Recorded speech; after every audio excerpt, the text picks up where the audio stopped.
Welcome, friends! Today we're going back to more thoroughly explore the cursed world of The Legend of Zelda: A Link to the Past. Now, after my first video on this, a lot of you guys had asked me to go get some more items so that we could see the rest of this glitched out game.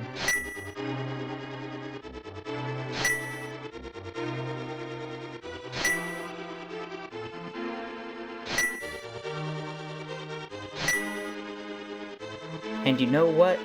That's a great idea. That sounds like a lot of fun. So there's gonna be a whole bunch of really cool glitches to see here, and I'll explain how you can easily do any of them for yourself. Now I'll be playing the English version of the game.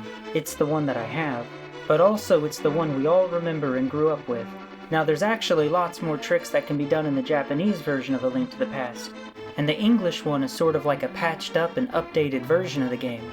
So in the last video, we used what they call the exploration glitch to fall under the floor, and in A Link to the Past, all of the rooms to all of the dungeons are collectively all together on this one really big map.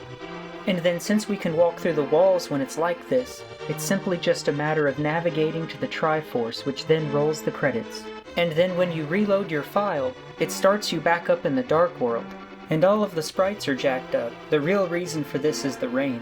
It's never supposed to be raining in the Dark World, or really anywhere else outside of that first little area of the game. So our goal is to explore as much of the game as possible without ending the rain. And pretty much so long as we never take Zelda to the Sanctuary, the game will stay like this. And then we'll get to see how bizarre it all really gets. I'm going to try to collect basically everything that I can without ending the rain, and then go everywhere I can, even if there isn't really anything there to collect, just so we can see it. There's actually a speedrun category for this known as Max Rain, but usually they just play the Japanese version of the game for this because there's so many more tricks that you can do in it, and the English game is a whole lot more work to beat this way and it takes a lot longer. Okay, so straight away we'll collect that lantern in this first chest, get the sword from our defeated uncle, and the boomerang from Hyrule Castle. All that stuff is right here in the first area, all pretty easy so far. And then now let's see if we can go and get that bow. It's in the first dungeon. Let's see if we can get in there from here. Now a neat thing that happens here with the exploration glitch is that the game always thinks that we are currently in whatever dungeon that we entered from. So if we started in Hyrule Castle, and then even if we were to drop into another dungeon, the game will still think that we're in Hyrule Castle, which is huge for us, because the game also uses this to keep track of our keys. And so if we were to go and collect the big key from this dungeon, and then go drop into another dungeon by walking through the walls to it, we can use that same big key to open up the big chest and the boss doors from the other dungeon that we sneak into. And it also tracks our count of small keys in this way. Now you can also perform this exploration glitch from caves, and the rooms of the caves, as well as the rooms of all of the houses, are all together on the underground map. And caves don't show you as having keys, but actually the game secretly gives you a value of -1 keys whenever you enter a cave. And if you were to open a key door with -1 keys, then the game will roll over your key count to 255, which is the highest number that the game can store for this value. And that's really cool. And then there's this really convenient way that we can begin an exploration glitch from a cave. It's known as the teleport glitch. And the way it works is that you clip into a wall just a little bit, and the way that you do that is to either charge your sword, facing up or down, and hit left for 1 frame, and interrupt that by immediately hitting either select to pause the game, or hitting the A button if you have the Pegasus boots, which will interrupt your moving left motion. So that this way you can just take exactly 1 step in a perfect strafe of either left or right. Now do that into a diagonal wall, and you'll technically be inside the wall even if it's just a little bit. But then when you're in there, release the spin attack, and immediately hold down left. And then the game tries to push you out of the wall, but then you're also trying to move in a direction at the same time. And then the game does a calculation of where it thinks you're supposed to go, and then you just warp into this spot that's quite a bit far away from where you actually were. So for anyone that didn't watch the first video I did on this, I'll explain how to do the easy version of the exploration glitch. And now that we have that big key, we'll be able to take Zelda with us too, because why not? She wants to see the world too. So go into any room with multiple layers, and then jump off of a ledge. And then when you're about halfway in mid-air, hit the select button, and then pick save and quit. And so long as you don't actually turn off your game, it will continue to remember some values that it has about your current game state. Now if you reselect your file, and then take a hit of damage, the game will recalculate your position. But what it remembers is wrong, because we weren't exactly on the ground when we quit the game. So now it thinks that we're underneath of the floor, and we can basically go anywhere from here. But we have to be careful while traversing the underground in this way.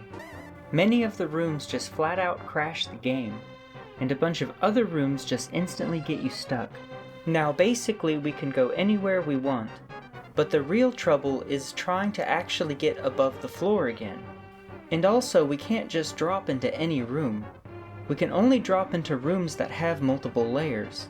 It's almost as if we're on some sort of top layer. And we can still jump off of ledges, but also the appearance of the rooms can be misleading. Like this one room in the water dungeon where the big chest is that has the hookshot in it, you actually can't drop into this room. It's like you're completely underneath of the whole thing. It's not layered in the same way that it would appear to be. But for now, let's start with our quest to get the bow. Luckily, we can just drop right into this room where the big chest is. Now something that will be a lot of trouble later is that sometimes if the RAM of the game gets messy enough, then the enemies don't appear and the switches also don't load into the rooms. I noticed that overflowing the map often causes this to happen. The underground map sort of works like a Pac-Man stage. If you go all the way off left, then you'll wrap back around to the first screen on the most right. And the same is also true for north and south. Also, it seems like passing by a boss room sort of fixes, or at least partially fixes, some of the misbehavings of the game's memory. And if our follower here disappears, then usually that's a pretty good sign that it's all junked up and we need to reset. Alright, so we can just drop right in here and get the bow. And then we can even just walk right up to the boss. So far it's pretty easy. Now, if you beat a boss from a dungeon that you glitched your way into, after you collect the heart that it drops the Ether Medallion for some reason. But also, now you're just stuck in this room because the door is shut behind you. And normally either the pendant or the crystal would drop, and collecting that warps you out of the dungeon. But that's not really a big deal because we can just save and quit to get out of here.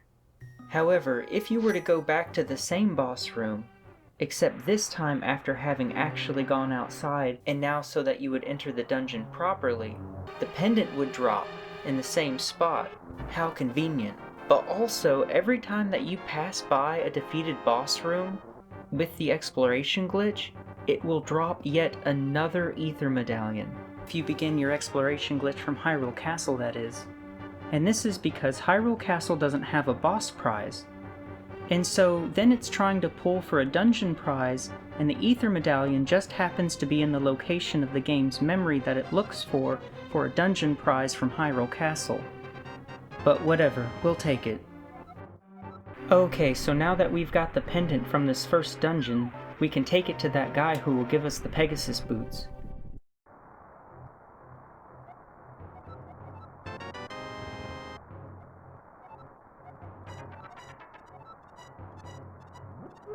And then we can go right ahead and smash into that cracked wall that's in here and pick up our first bombs and some easy rupees.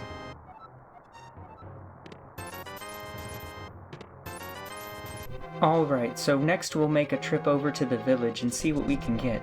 And then after that, we'll see if we can get into the desert dungeon. Now something that you'll notice about traversing the overworld, in the light world at least, is that there are no enemies anywhere. Not a single enemy on any screen. And also, for as long as it's still raining, none of the heart pieces or other collectibles are out here either. And as we'll soon see in the village, none of the NPCs are outside as well. The only NPCs outside during the rain are those knights that guide you to the castle and give tutorial information. Now enemies and other things will be out in the dark world, but it's all messed up by the rain, and we'll see that when we get there. Now all of the NPCs are where they're supposed to be when it's inside of places like houses and caves, but just not outside in the overworld. We've got a couple of easy heart pieces to collect here throughout the village. First, there's that one in the basement of this house where you have to bomb the cracked wall. And then there's another one right next door in this cave that you have to jump off the ledge to fall into. There's also some more bombs in that chest that you land right next to.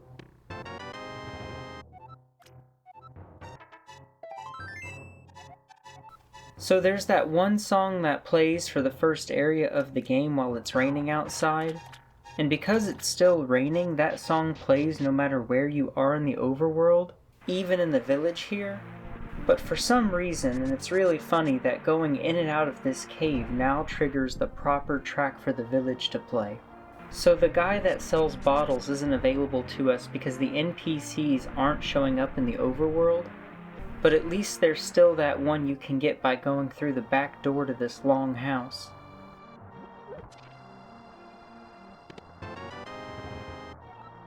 Conveniently also right next to the bug catcher kid who will only give us the bug net so long as we have a bottle.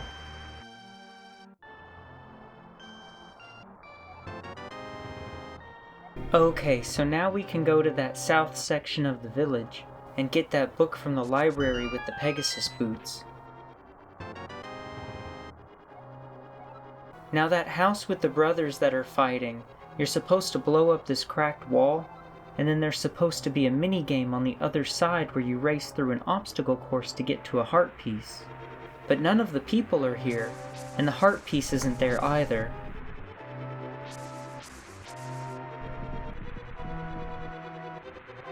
There's also another really easy heart piece we can grab from the forest that's right above the village, and I love how the lightning effect from the rain is playing over top of the other visual effect that's supposed to be applied in the forest. All we gotta do is drop into this hole under some bushes here, and collect that easy money. There's one more heart piece we can get before heading south to the desert area. There's this rock pile we can dash into near the sanctuary, with a secret passage under it. There we go, we completed our first full heart with the pieces.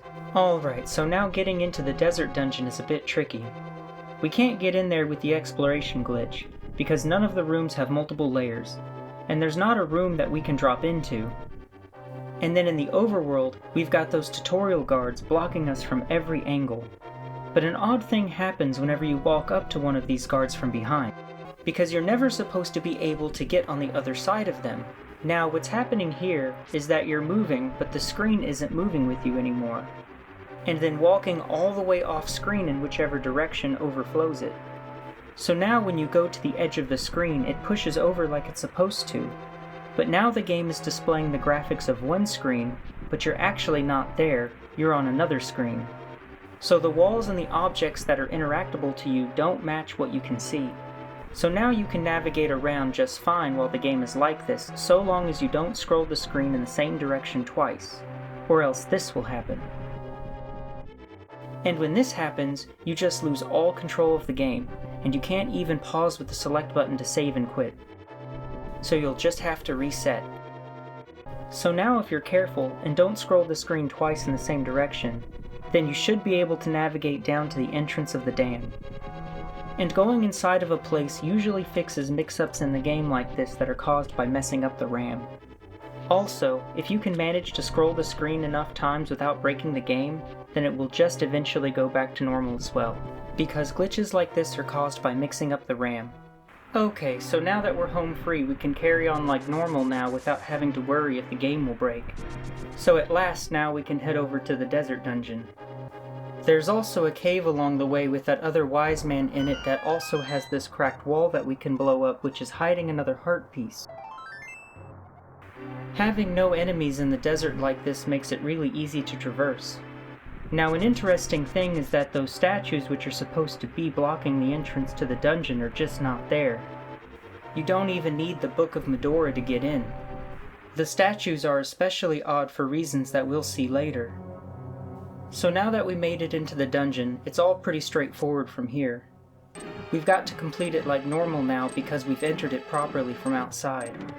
Just go get the big key and then open that big chest with the gloves in it.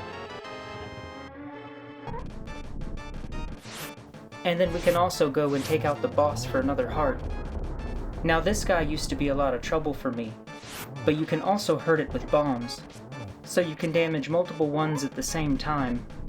And then the trick is to charge your sword over the spot where he's coming up, so that the sword spin pushes you away just at the right time to avoid getting hit by the projectiles that spread out. Alright, now we got 2 down. So far so good.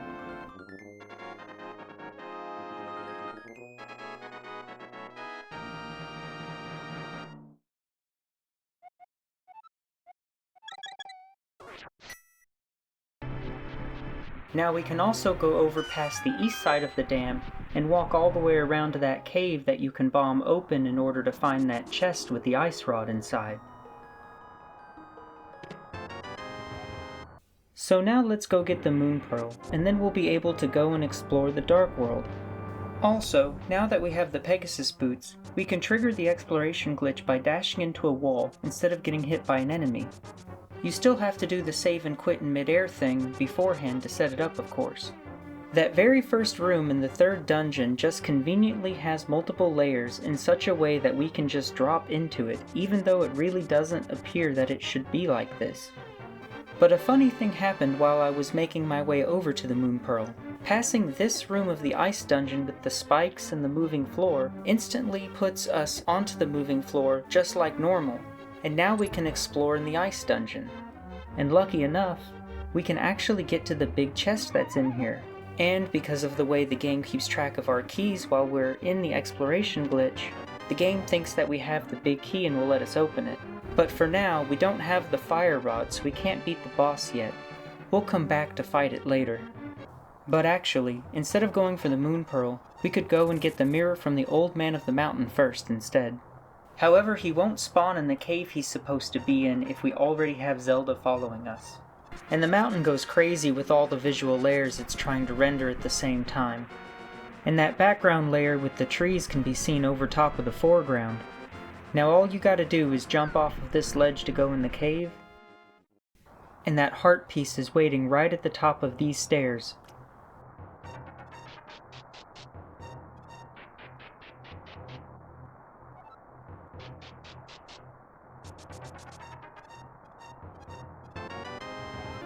And an odd thing happens where if Zelda is following you while you enter a room in the basement of the Thieves' Den, she disappears. It has to have something to do with that other maiden that's secretly the boss of this dungeon, because she works as a follower too. But even if you just pass by one of those rooms while using the exploration glitch, then Zelda will still go away. And then we can just make our way outside after Zelda despawns, and she won't be following us anymore. And then we also won't have to cancel the rain. Interestingly enough though, if you get grabbed by a wall master during the exploration glitch, and if you started from Hyrule Castle, it will drop you off at the entrance of the sanctuary. And if you have Zelda with you, it won't end the rain unless you take her up closer to where the priest is. But anyway, we ditch Zelda and go find the old man of the mountain exactly where he's supposed to be. But when you take him to his house, he does give us the mirror,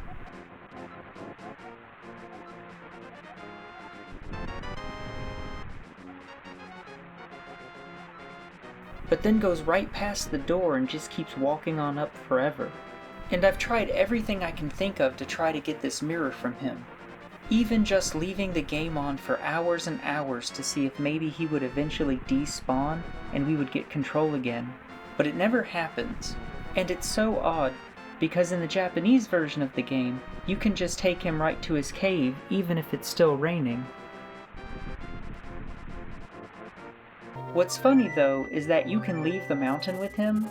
If you have the flute, you could call the bird and go anywhere in the light world with him, or if you don't, you can use this trick to sneak off of ledges. Charge your sword either up or down, and then hit either left or right into a diagonal wall, and interrupt that movement immediately by hitting either select to pause the game, or the A button if you have the Pegasus boots. so that you can move exactly one frame left or right. Doing this will allow you to clip into walls a little bit. Now if the wall is really wide, then you won't be able to get all the way through it.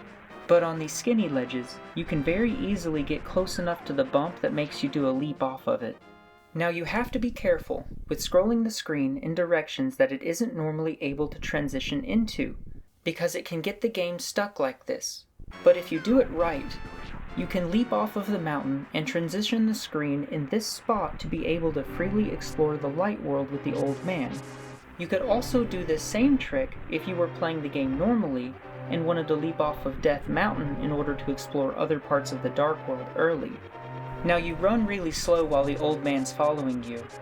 If you dash with the boots, you will only still go at walking speed. And so now that we have the old man with us, we can't go into any of the houses, dungeons, or caves. It's funny how it says that you can't go in there with a follower, but Zelda is a follower too, and we can go anywhere with her following us. Even though you can't take him into caves and houses, you can still take him with you into the forest though. Now if you have the old man with you, and you fall into any hole that would normally drop you into a cave, instead, it takes you to the room that you originally met him in.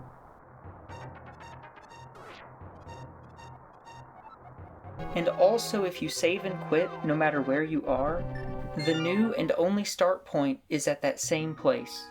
So we're kinda stuck here. I'll have to start all over and give up on the mirror. But it is funny that you could take him off of the mountain and go find one of those portals to the Dark World and go in there with him.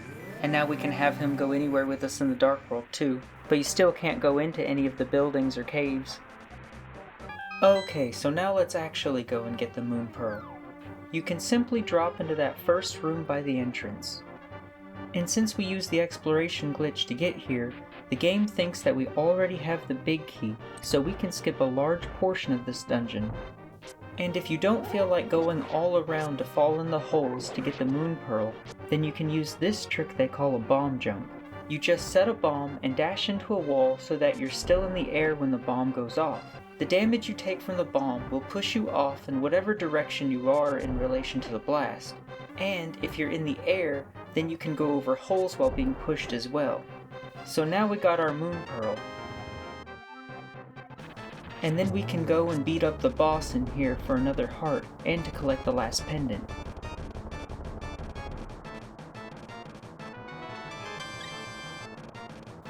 Except that he dropped the Ether Medallion because we used the exploration glitch to get here. And luckily we have this floor that we can fall down through to escape and we won't have to reset. By going outside and then coming back into the dungeon, the game now treats us as if we had entered the dungeon properly, and if we make our way back to the boss room, then the pendant will now fall down instead of the Ether Medallion. And then now, since we have all three of the medallions, we could go and get the Master Sword. But while we're already up here at the top of the mountain, let's go have a look at that spot where that Ether Medallion is supposed to be normally.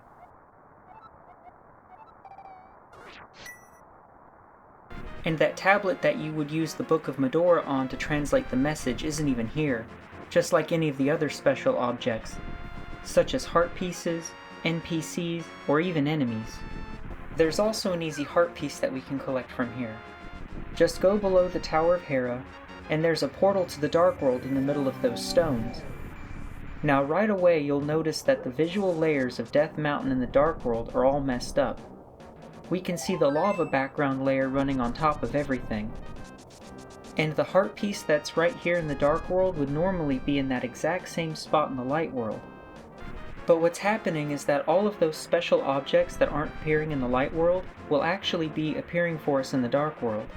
The Light World is totally empty, but then the Dark World will be a complete mix of both worlds so long as it's still raining. Okay, so now let's go over to the Master Sword in the Lost Woods. So we already know that all the visual layers are all junked up, but also none of the interactable objects are present either. And there's supposed to be a bunch of these fake Master Swords lying around here, and the floor tile they go on is there, but the objects themselves are not. Also, that mushroom for the potion shop isn't here either. And neither are the thieves that bump into you. Now, when you come in here in the Dark World, all of that stuff is here, but with corrupted sprites. Except the mushroom looks pretty normal. Even the thieves are here, and they look like Cyclops. And then unfortunately, the Master Sword itself isn't here for us to grab in the Light World.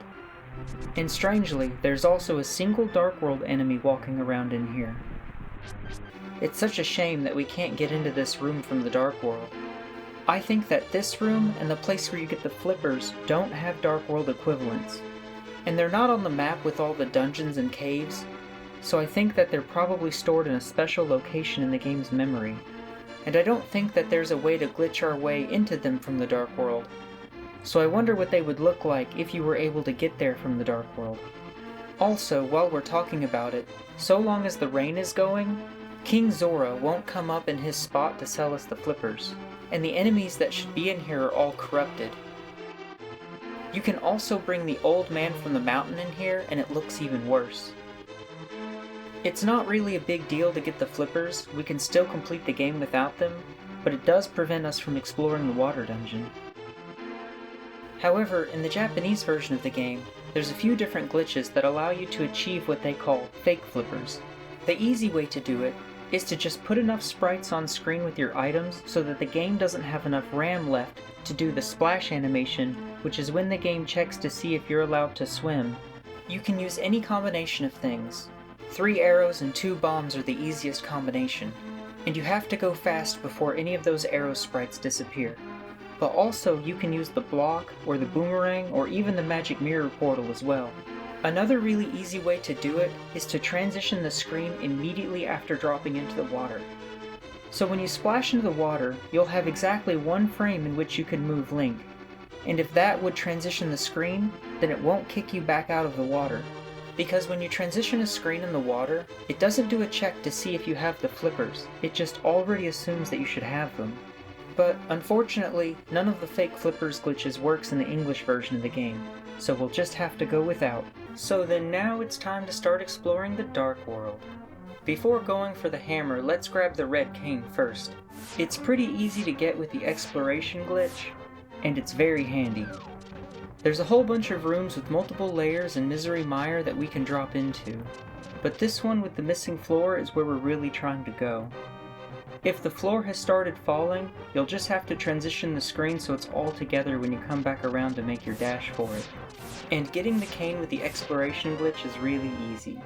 Okay, so now let's see if we can get into the Palace of Darkness and acquire the magic hammer. Now getting into this dungeon is a bit tricky.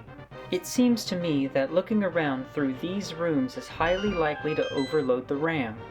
This one in particular, with the switch that pushes over the wall. You really want to avoid this room while using the exploration glitch. You can also get stuck in this one while you're still under the floor. Now there's 2 rooms that I found that you can hop into, and in this one it doesn't really seem to work. You can push off of the ledge and hear yourself leap, but then you're invisible or still under the floor, and also you can't interact with any of the objects to get to that warp tile. And even though you might still be under the floor, you lose the ability to walk through walls. So jumping into this room just gets you trapped in it. And this is the only room that I could find that I could actually drop into and explore around from. Now sometimes, if the RAM is really messed up, then enemies and switches won't load into any of the rooms. And with this dungeon in particular, that prevents you from going anywhere at all. And sometimes when you drop into this room, your character is invisible, like he's still under the floor, but transitioning the screen fixes that. And in this state, you can go through closed doors, but then you're still affected by walls, and it has to be something similar to what's going on with that other room.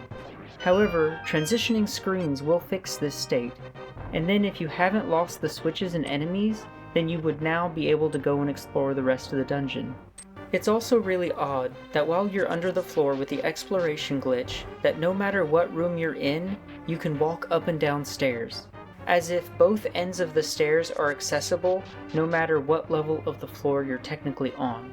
And going up or down the stairs while using the exploration glitch does absolutely nothing. You can just go around and around on them, and it doesn't seem to ever change your state at all.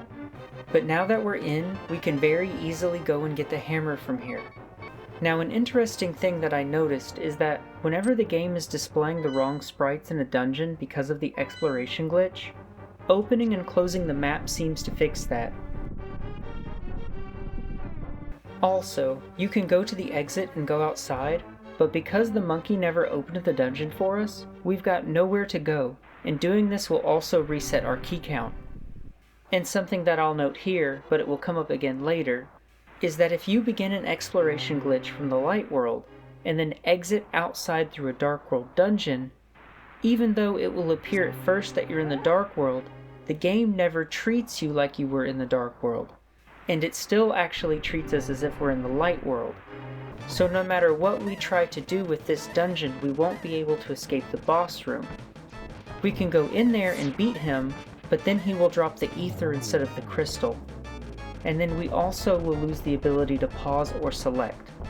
We can still use our item, but we no longer take damage, even from the spikes or even from bombs. So we've got no way to get out of here, we'll have to reset. So just get the hammer and then save and quit from there. Because if we were able to enter the dungeon properly, then he would drop the crystal instead of the ether. But because the game thinks that we're in the light world, whenever we enter the dungeon, the game isn't treating us as if we'd entered the dungeon properly, and that's why it will still drop the ether, even if we go outside and then come back in. But hey, we got what we came for, and now that we've got the hammer, we can go and get the Titan mitts from the Thieves' Den. So getting into the Thieves' Den is actually pretty easy. You can simply drop right into any of these big rooms here by the entrance. All of them work just fine. And then of course we already have the big key, so we can go straight away to the second half of the dungeon. Also, these floor tiles are supposed to be a moving floor, but they're acting as water for some reason. It has to have something to do with getting here by the exploration glitch. These oddities with the RAM being messed up are also interesting. Also, Zelda goes transparent like a ghost when you go near any of the rooms that have a light shining through from a window that you could bomb a hole for. And also, some of the enemies just don't move. And the fire sticks are like barely moving. It's so strange, and it makes this room super easy to cross. This room is kind of goofy because some of the floor is the moving tiles, but then some of the floor is those corrupted water tiles. Now Zelda disappears as soon as you go into the basement. And I think this has something to do with that other maiden that's down here because she acts as a follower too. Sometimes the map goes crazy if you look at it while in a dungeon that you've glitched your way into. It also fixed itself after scrolling the crazy floors off the screen. And also those level 2 gloves are down here in the basement.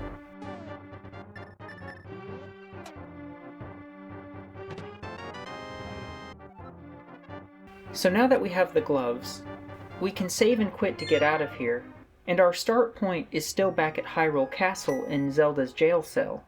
And hilariously, Zelda is still there, and she talks to us again as if it was the first time we've met.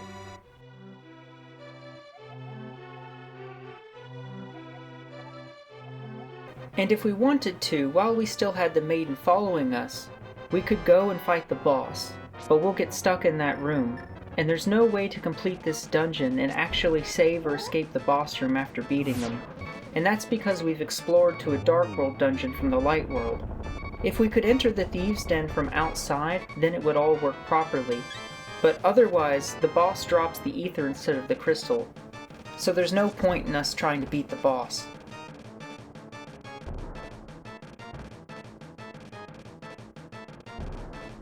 Now, when we leave the dungeon, the game still thinks that we're here in the Light World, but it's showing us Dark World graphics, and this glitch is called the fake Dark World. The first thing is that you cannot pull open the entrance to the Thieves' Den, so once you leave it you can't go back in. But then some of the houses that should be destroyed are still here. And if we transition the screen enough times, or if we enter a cave or a house, then the game will display the proper Light World graphics again. And this spot where the library is, in the Dark World, there shouldn't even be a house there. It's supposed to be that missing blacksmith. So even though we're displaying Dark World graphics, in no way are we in the Dark World or have any access to things that would be in the Dark World normally. But now that we have the level 2 gloves and the hammer, we can go lift up rocks that hide those portals into the Dark World, so we can get there properly.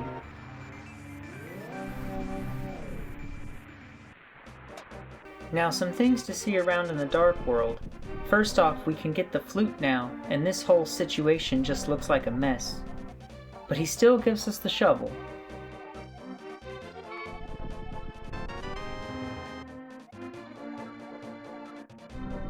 And sure enough, the flute is right there for us in the same spot it always is in the light world. And then the flute actually works, and we can free the bird, so now we got fast travel. And when we come back here after getting the flute, that musician guy is like floating in the air instead of standing on that tree trunk. Okay, so now if you go to the village while actually in the Dark World, you still can't pull open the Thieves' Den. It's just not going to be accessible from the outside. And if you wander around in the village, all of the NPCs that would be here in the Light World are now present here in the Dark World instead. Even that guy that you chase with the boots.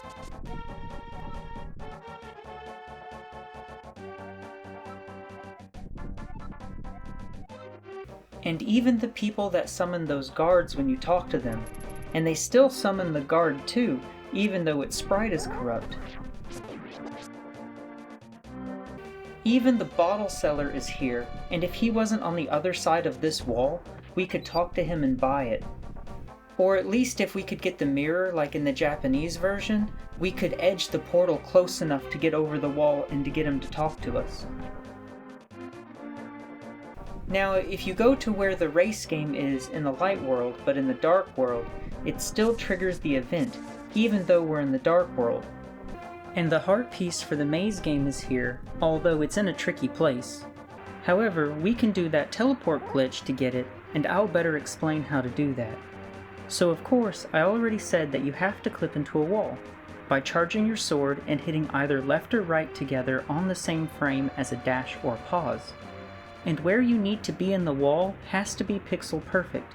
The wall will push you out and teleport you either north or south depending upon a pixel perfect's difference. I like to use Link's shadow as a visual indicator to show if I've got it in the right spot, so I tend to charge my sword up so that I can see it clearly. Now line yourself up on any one of the repeating rock humps in a diagonal wall. And you want the bottom row of pixels from Link's shadow to be just above the vertical row of 3 black pixels from the rock.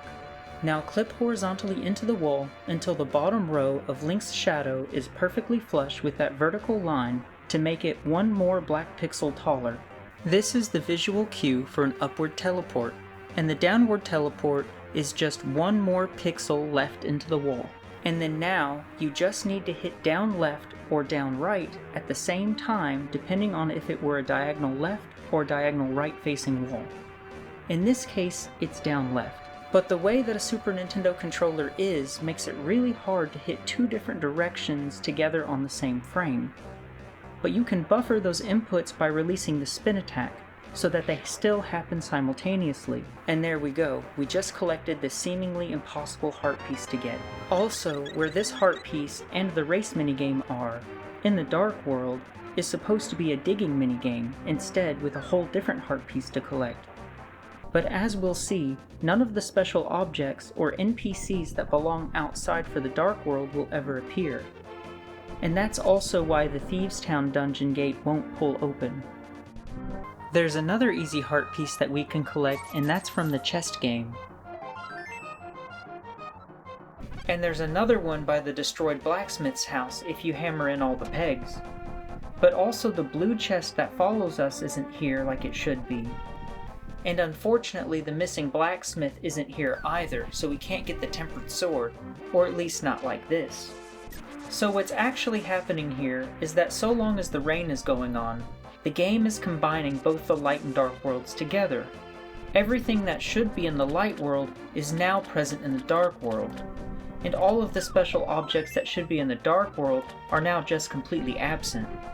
But what's really interesting is that the dark world now has both light and dark world enemies.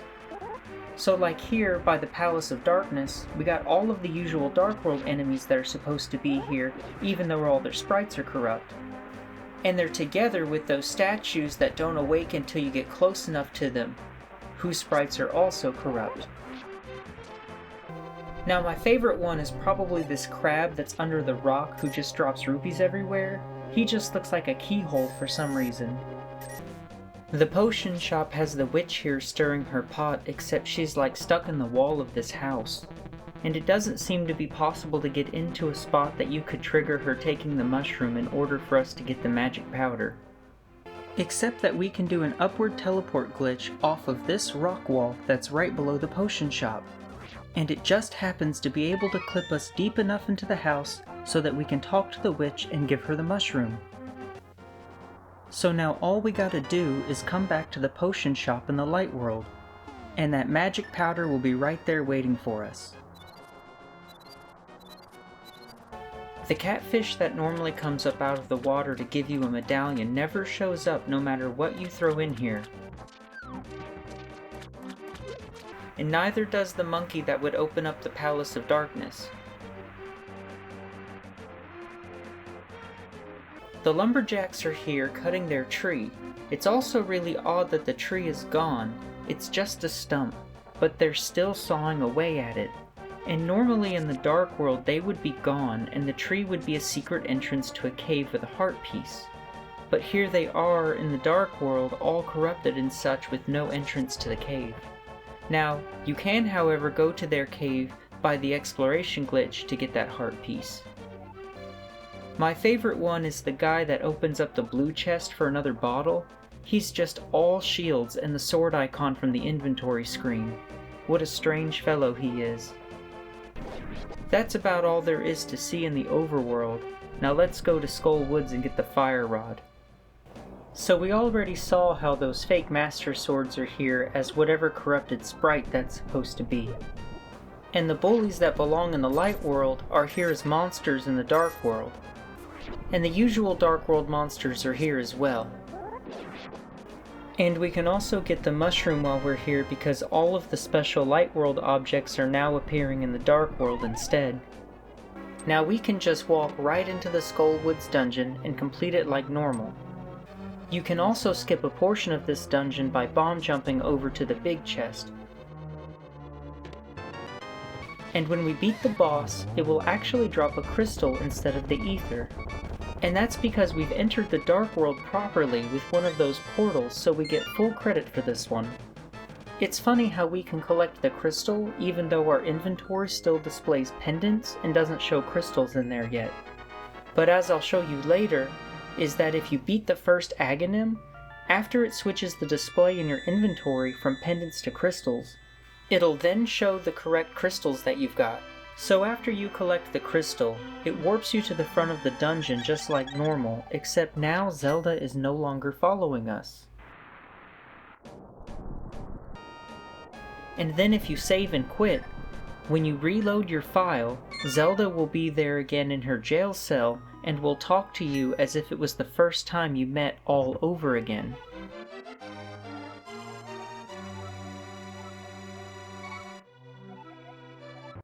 Alright, now for the other crystal that we can legitimately get, and that's the one in Misery Mire. You can use the flute to fast travel to that spot in the desert and lift up the rock to reveal a portal into the Dark World. And so now the game will treat us as having entered this dungeon properly, and conveniently, those corrupted bosses drop the Ether Medallion. So we can actually use it here to open up the entrance to Misery Mire. And if it weren't for the bosses dropping that medallion, then we would never be able to get it legitimately. Also, before going into the dungeon, there's a heart piece just out in the open that's on top of this ledge, and that's another one that would normally be in the light world instead. Also, that's supposed to be one of those bird enemies from the desert. Now there's normally not a way to get up on this ledge in the dark world, so we'll have to do that dash buffer thing again to get up here.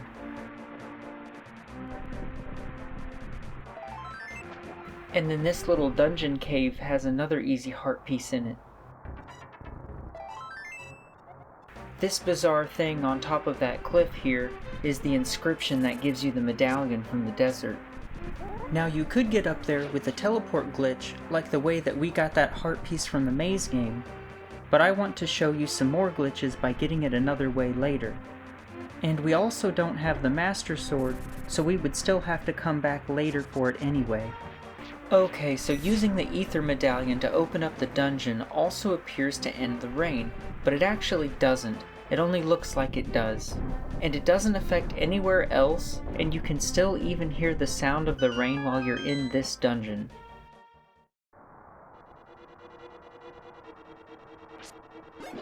Also, if you don't have the hookshot, then you can just dash into a wall to bounce over that hole in this first room. So because we entered this dungeon properly, then we can also just complete it like normal. But since we already got the red cane from the big chest here, we could just skip that part. But we will have to collect the big key this time around because our key count has been reset. But any doors that you would have unlocked with any keys during an exploration glitch would remain unlocked. Even if you re-enter the dungeon normally, they stay unlocked forever. So we just go on through and make our way to the boss room. Fighting this guy without the hookshot is kinda hard. Bombs can hurt multiple eyes at once,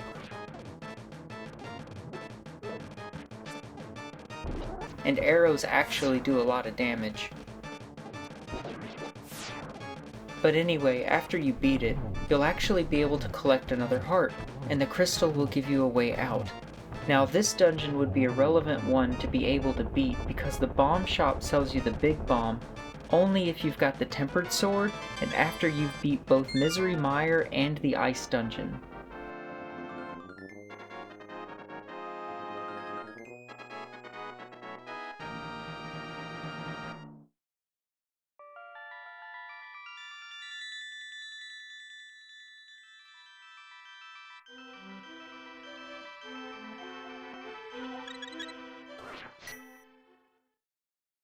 And then the same thing happens after you come out of this dungeon. Zelda is gone, but if you save and quit, when you reload your file, there she is again. And it's like it's the first time, every time.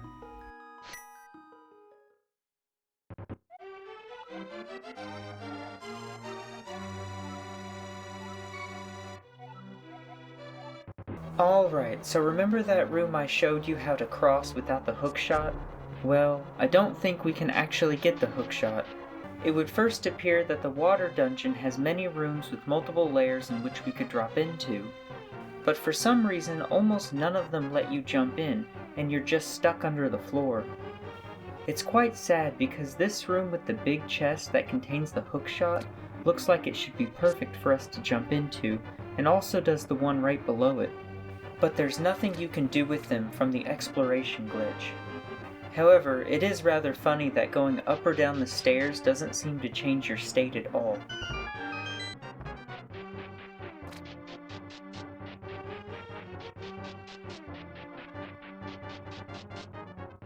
A lot of the other rooms just freeze the game when you scroll the screen onto them.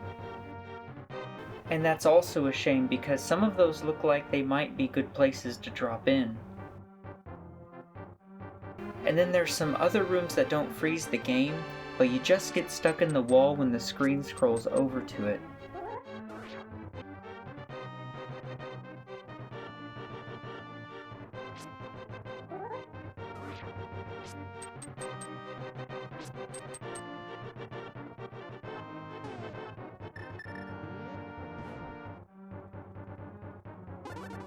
The only spot that I found that we could drop into was this one here. But you can't really explore to anywhere else in the dungeon from here because we don't have the flippers.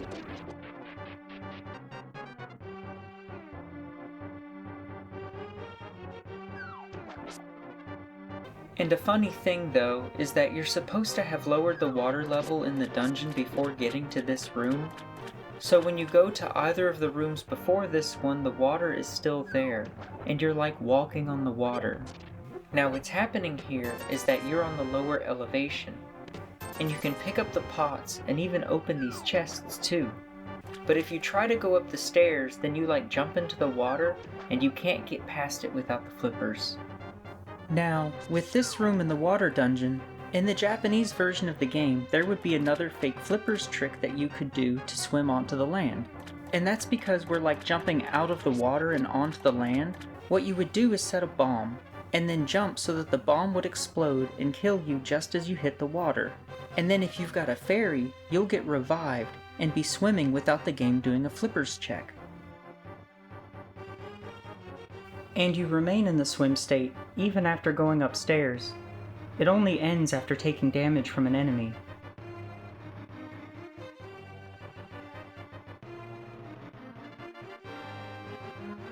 What's funny is that we can still kinda do that in the English game, except that after the fairy revives us, we can't move. And we are, or at least it looks like we're in a swimming state, except that we can't go anywhere. We're just totally stuck in this spot that we got revived in.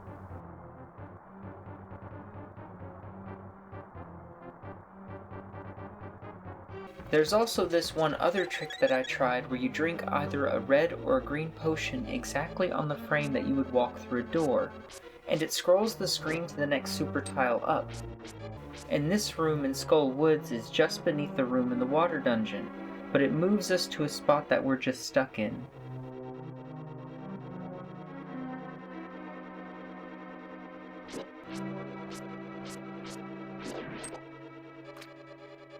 Now, if you drink a blue potion instead on the exact frame that you would transition a door, then it does this thing they call a fake flute. First it pulls up the flute fast travel menu, but then after you fly to your destination, scrolling the screen puts you back in the dungeon but with a mix of dungeon and overworld textures.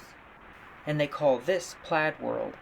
It functions a lot like an exploration glitch, but you can also interact with and open key doors while you're in Plaid World.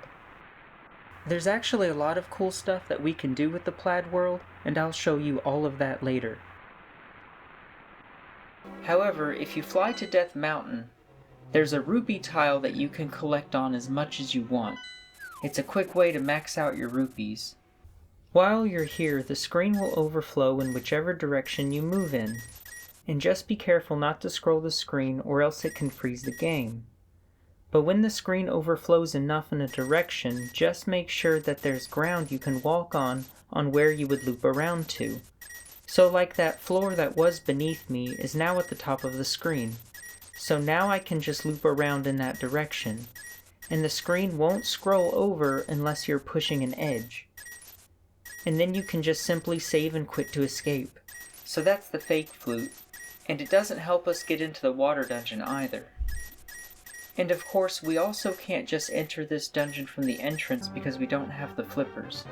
And of course, we don't have any of the fake flipper glitches that work in the Japanese version of the game either. So we'll just have to pass up on the water dungeon. And then Turtle Rock is more of the same. There's just not a room that we can get into. And then either of these rooms with the teleporter thing just freezes the game as soon as the screen scrolls on it. And one of them looks like a room that we could get into if the game didn't freeze on it. And then we also can't open the entrance to Turtle Rock because we can't get the medallion that it needs.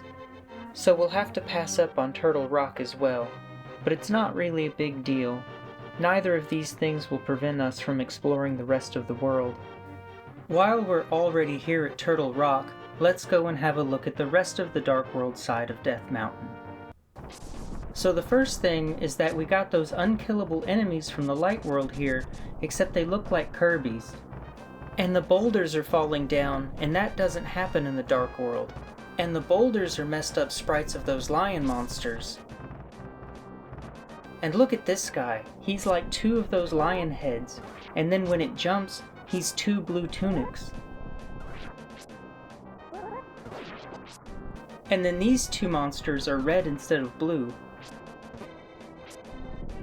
That tablet that gives the Bombos medallion is here, and we can even interact with it, and even use the book on it, except we don't have the Master Sword, so we can't get it.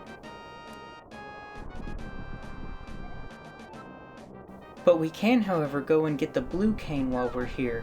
You just drop off of this ledge and go in the cave down there. So long as you've got the hammer, of course, and if you've got enough health to run across the spikes. Or if you got the magic cape, that makes it a lot easier. And then the magic cape is also really easy to get. As soon as you got the level 2 gloves from the Thieves' Den, you can lift up these heavy stones in the cemetery that block this grave, which you can push over by dashing into it to reveal a secret entrance. And the magic cape is just right there at the end of this hallway.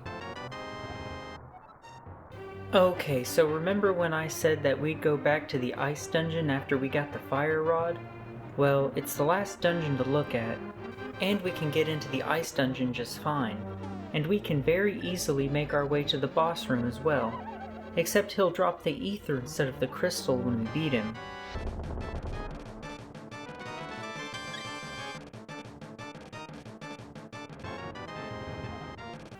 And you can't just go outside and come back in because it treats us as being in the light world because we've started our exploration glitch from Hyrule Castle. So even though it looks like we're in the dark world when we come outside, it's actually the fake dark world. And you can tell because these enemies here are the Bombchu that shock you, and with the rain going, the dark world should have both light world and dark world enemies. And we don't have that like out here that steals your shield. And then if we go back into the dungeon and fight the boss again, he doesn't drop either the ether or the crystal after he drops the heart. How strange.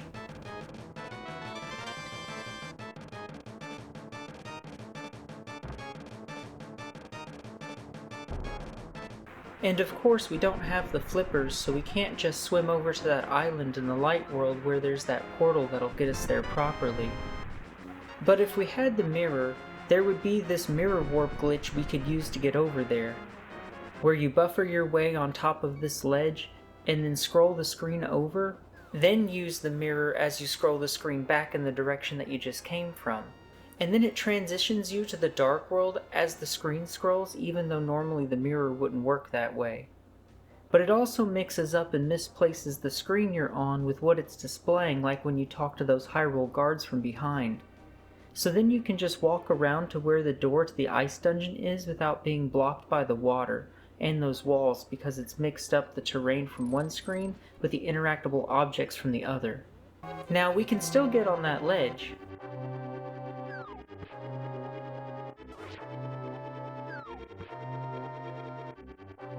and by dashing off of this tall cliff so that we land on the ledge messes everything up. And we can just almost get over to that island, but not quite.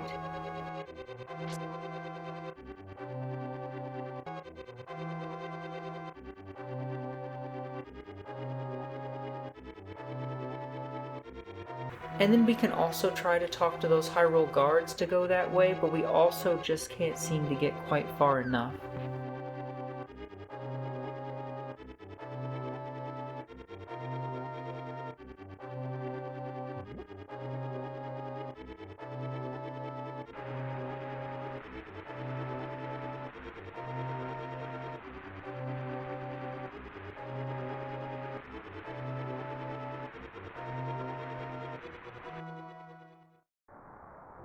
So then now that we've seen all of the dungeons, or at least all that we can of them, let's go and beat Aghanim.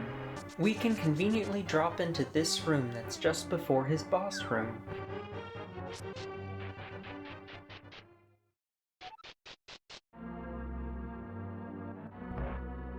It's really funny bringing Zelda in here with you because there she is also lying there. Your threats are empty. I have the real princess right here.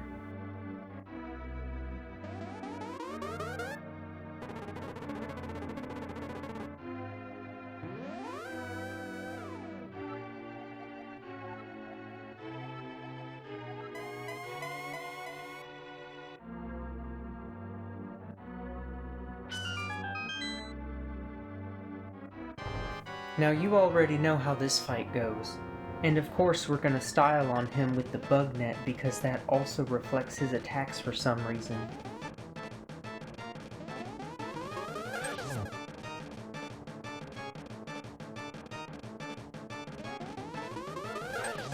And then after he's defeated, he'll warp us to the Dark World just like he usually does. But now the rain has stopped, and we still have Zelda with us.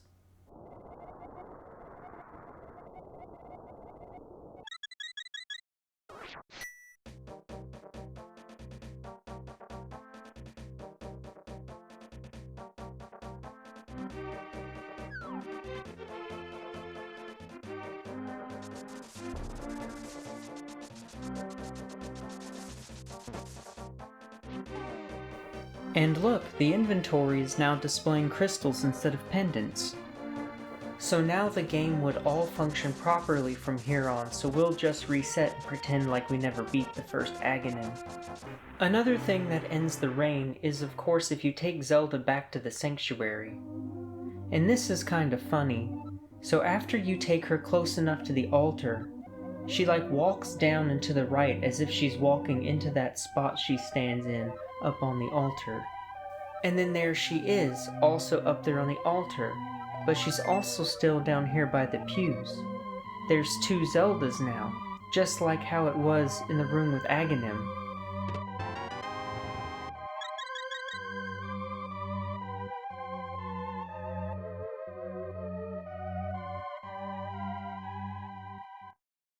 And this also ends the reign, of course, and we don't want any of that.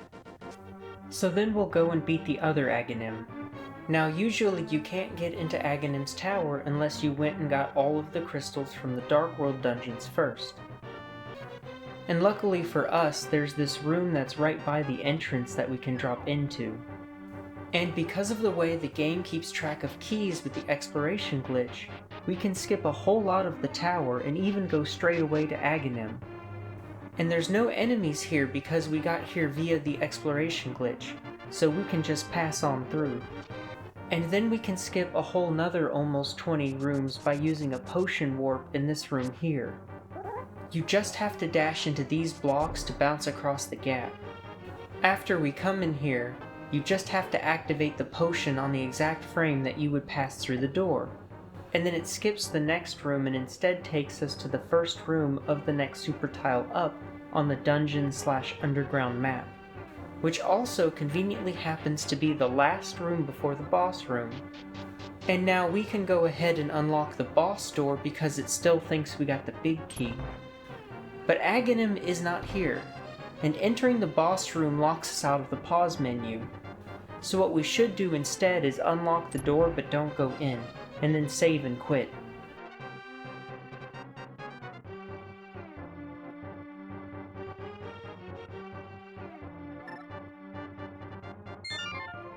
So now when we come back, we'll have to go outside first, which will reset the dungeon.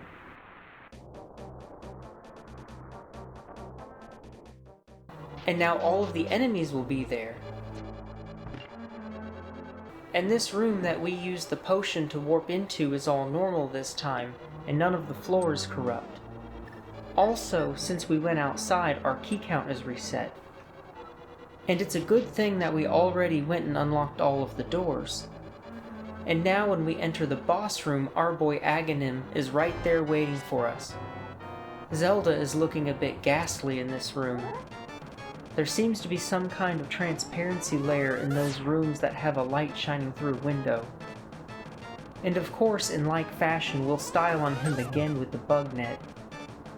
And then after we beat him, it'll take us to the top of the pyramid, just like it usually does.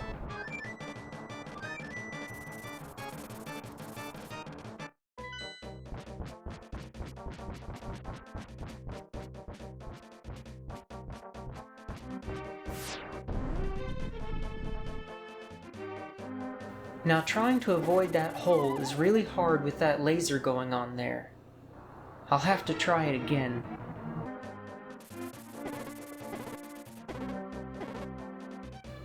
We made it this time. Man, that was really something. And something else that's going on is that our shield is totally blacked out now. And Link's sprite is in full color, but Zelda is still looking a little ghostly. But it's still raining. So beating the first Aghanim ends the reign, but beating the second one doesn't. And look, our sword is all blacked out too.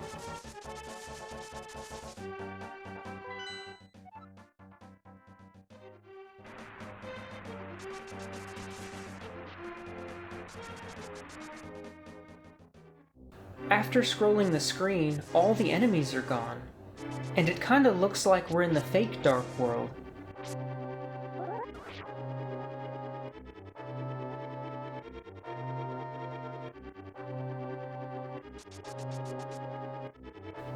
And surely enough, after going in and out of this cave, we're in the light world. We can still get back to the dark world with any of those portals that are scattered around. And after going into that portal, Link's sprite is just turned solid white. We're Ghost Link now. And now we're definitely back in the dark world now. But you can hear the rain sounds even though you don't see the rain.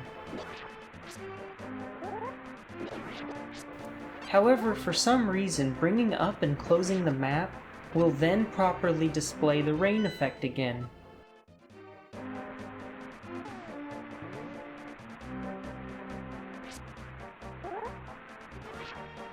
Now our guy at the bomb shop won't sell us the big bomb, because the conditions for that are having the tempered sword and then both crystals from Misery Mire and the Ice Palace. So that's not going to happen, which means we can't blow up the entrance to the Fat Fairy, which means that we can't get the silver arrows. But if we had the magic mirror, we could sneak into the door and get to the Fat Fairy without the big bomb. But unfortunately we can't get that either. Now you can actually beat Ganon without the silver arrows. You're not supposed to be able to do that, but there's this very narrow window that he's vulnerable by the sword in the second phase right when he starts to teleport. Normally what you do is that you hit him with the sword, which freezes him, but that doesn't damage him, and then shooting Ganon with a silver arrow while he's stunned deals damage to him. So not having the silver arrows isn't really a problem, but Ganon cannot be damaged by the level 1 sword. Any of the other swords will hurt him, but just not the level 1 sword. Now, in swordless randomizer runs, they usually add in that Ganon can also be damaged by the magic hammer, but in the normal game this does not hurt him. So we'll have to get some better gear. We can purchase the big shield from this shop in the Dark World, and it's interesting that even getting a new shield doesn't fix the sprite for it, it's still just solid black. But that does give me an idea.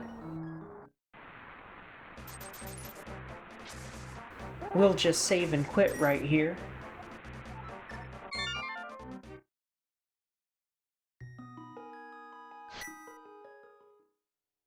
And it looks like doing a save and quit fixes the Ghost Link sprite. So you can also get the big shield by throwing the level 1 shield into the fairy fountain. And normally you can only get there by swimming to it after you get the flippers, and we don't have those. But if you go up to this spot on Death Mountain, you can dash buffer off of the ledge. And then you can scroll the screen down to the fairy fountain. And just be careful, because if it's not in exactly the right spot, you'll get stuck in the wall. I'll have to try it again.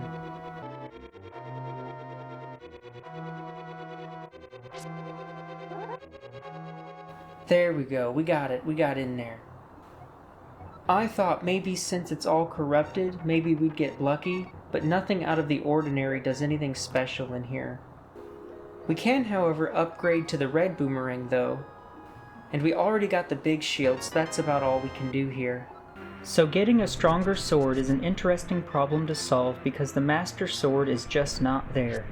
And so is the missing blacksmith that should be at this spot in the Dark World. But luckily there is actually a way that we can still get the tempered sword. So if we go to this room in the Skull Woods dungeon with all of the bumpers, and then get in between the two bumpers in just the right spot so that you just go back and forth on them, the way it shakes the screen can overflow it a little bit, and this can take a while. You just have to be patient and watch out for the wall masters as they drop down on you. If you do a spin attack at the right time, you can also get a sword slash in and kill it before it grabs you. But after you bump around for a bit, the screen will eventually overflow horizontally. And when that happens, you just want to go to the next room up, and then go through that door on the left. And then go right back into the room you just came from. Now the camera is locked as you move to the right, but it will still follow you as you move to the left. So what you want to do is overflow the screen just enough so that you can wrap around back into that room on the left. and then walk off the right side of the screen Pac-Man style to wrap back around over there. And then enter that same door on the right again.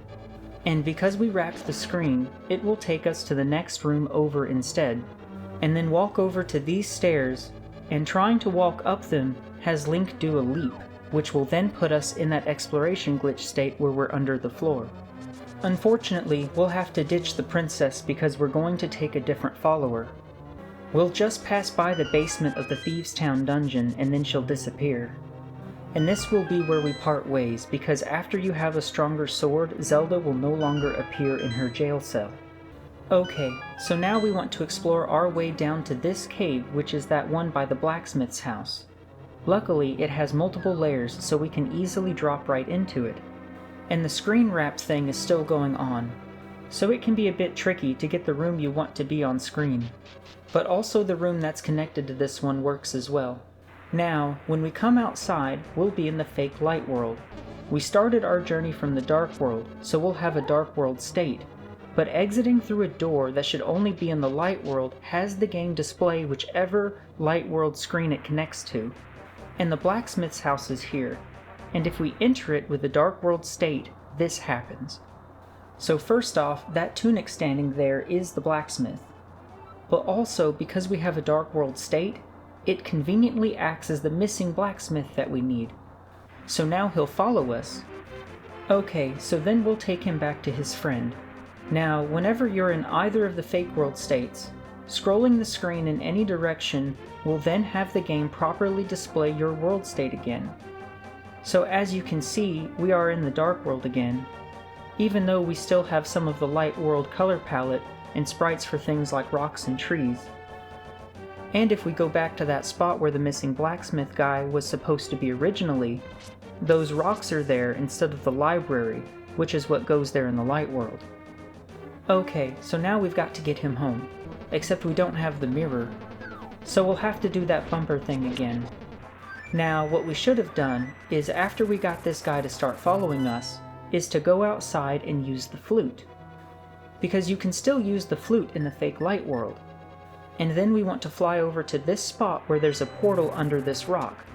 Now, whenever you go through a portal in whichever fake world, it takes you to the normal version of whichever world that your current game state should go to. And we had a dark world game state, so this portal takes us to the real light world. And opening and closing the map will properly display the rain again. So now we'll just head over to the village and take this guy home.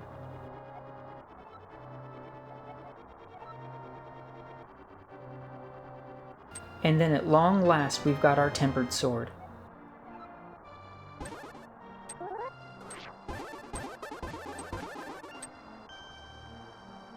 So now that we have a stronger sword, our new start point is here at the sanctuary, and Zelda is gone. And also that priest guy is all beat up there lying on the ground. And he tells us that we're too late, and that they already took Zelda. Also, because we never brought Zelda here to the sanctuary, the rain won't end by us coming here. So then we might as well collect this heart that's in here. Also, now that we have the tempered sword, we can read those inscriptions to get the Bombos medallion, because the tempered sword is supposed to be the tempered master sword. So we'll go over to that one that's up here on the mountain. So an interesting thing about this inscription is that if you already have the Ether Medallion, like we just so happen to have, this one that's supposed to drop the Ether will instead drop the Bombos Medallion. Except because of our position, and the position of the inscription in the Dark World, it doesn't fall on top of us like it's supposed to, and we're just stuck without the ability to even pause the game. So we can't get a medallion from here. So next let's go and get the red tunic. I forgot to pick it up while we were at Ganon's tower, and since we used the exploration glitch to get there, we don't have to worry about collecting the big key.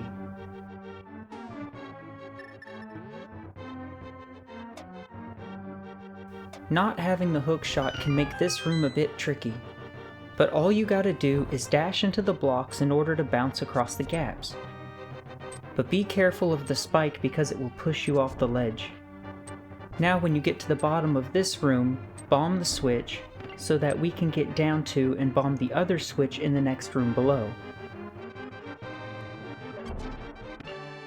We don't really need to take this key, we've already got one, but we'll go ahead and take it with us because we're running off of our key count from Hyrule Castle because we got here by the exploration glitch. And we'll have an extra one for whenever we want to glitch our way into another dungeon. Now this room with the fireballs can be tricky without the hookshot, but you can do a really tight bomb jump to get across the gap. And then this part is pretty straightforward.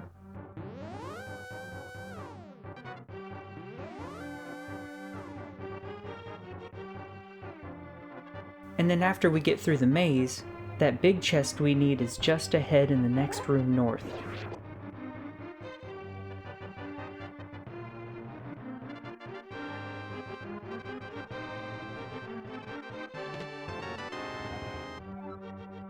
So I was thinking, what if we go back to do the bumper thing again, and exit this time through Death Mountain with a fake world state? Maybe if we can get into the fairy fountain with the game thinking that we're in the dark world, it'll take us to the Fat Fairy.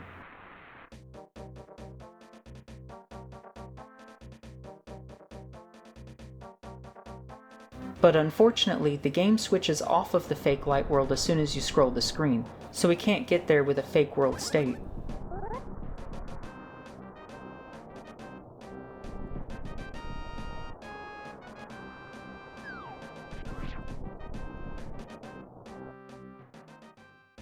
But let's try the mirror again from the fake light world this time, because you can still use the flute so long as you're in the fake light world.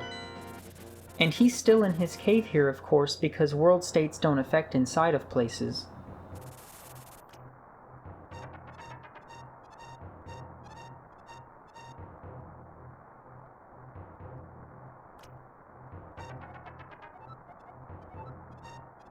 Alright, let's walk him back over to his home.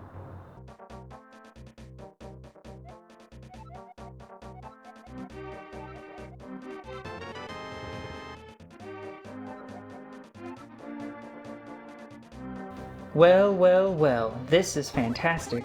And now that we have the mirror, we can go to a whole bunch more places. First off, we can get that other bottle from the merchant guy in the village. Remember, he's in that really inconvenient spot in the dark world right now because of the rain. Just go close enough to the rail and use the mirror, and let it take you back to the light world. And then go back into the portal so that when you go back to the dark world, you'll be close enough to the merchant, so that we can talk to him and buy the bottle.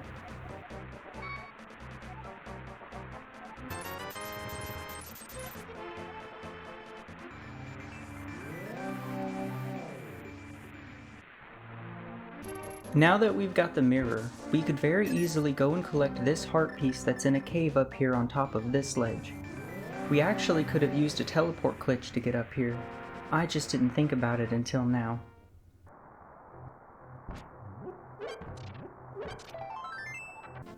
Also, now that we've got the mirror, we could do a trick that will let us sneak into the Fat Fairy's fountain without having to blow it open with a big bomb. First, go up to this spot on Death Mountain and dash buffer your way over the ledge so that we leap off of it.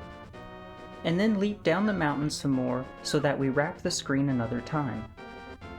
And then wander around until you find that portal to the Dark World that's just below the Tower of Hera. And then when we get to the Dark World, we'll want to work our way down the mountain and wrap the screen again. And then we want to leap down the mountain and wrap the screen again one more time. So the game keeps track of two separate sets of coordinates for Link's position. One for where he is on the current screen, and a separate one for where he is on the whole overworld. So right now the game has our overworld position somewhere around that big pyramid. And right about this spot here is where the entrance to the Fat Fairy is. So let's use the mirror and leave a portal to the Dark World here. Now, as you can see on the overworld map, our position on the map is totally different from the screen that we were just on. And the magic mirror leaves its portals in the same spot the game has for our overworld coordinates, which will be in that spot where it shows us right now. So now we can just fly to anywhere we want, and then walk over to that spot where the mirror portal is, and just go right into it. And then it will transport us right on top of the entrance to the Fat Fairy's fountain. And then now that we're in here, we can go ahead and throw in our bow to get the silver arrows. And then we can also toss in the tempered sword to get the gold sword. We strong now. So now I'll show you what we can do with the plaid world. Most dungeon rooms let you access it by using a blue potion on the same frame that you would transition a door. But there are some other rooms that go to the plaid world by using a green potion instead, like this door here in Hyrule Castle. So we'll just walk into the door and activate the potion on the exact frame as we pass through it. Now it first brings up the fake flute menu, and then for our purposes we want to fly to Death Mountain. Now I'm immediately walking off to the side to jump in the water, but you could collect on that rupee tile a whole bunch first, like the way I talked about earlier, if you wanted to do that before jumping into the water. Now the screen is just going to do this scrolling thing for a while, and it looks like the game is broken, but it's actually not. We just need to wait patiently for it to scroll down for a bit. Now it doesn't matter as to which location that you fly to with the fake flute. On the screen that you fly to, that particular overworld screen will be displayed, but the room that you're actually in is the next one in the dungeon that you would have transitioned into after scrolling the screen. And that usually means the room that would be the next one more over in that direction, because it's also going to do that potion warp room skip thing at the same time. And when you scroll the screen over after landing in your fake flute location, the game will now better reflect the dungeon room that you're in, and it's displayed with a mix of both dungeon and overworld sprites. Now usually when you enter the plaid world, Link's position is disjointed from where it displays us on the screen, and that makes it nearly impossible to make use of the plaid world. And also when that happens, enemies and other things often disappear, but jumping into the water resets your position.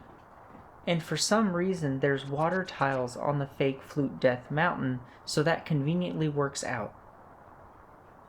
Also, a good indicator as to if you've desynced your position is if you still have your shadow. If Link has lost his shadow, that's a pretty good sign that you're not where you appear to be. Now remember that all of the rooms to all of the dungeons are together on this one really big map. And Plaid World is like a variation of the exploration glitch.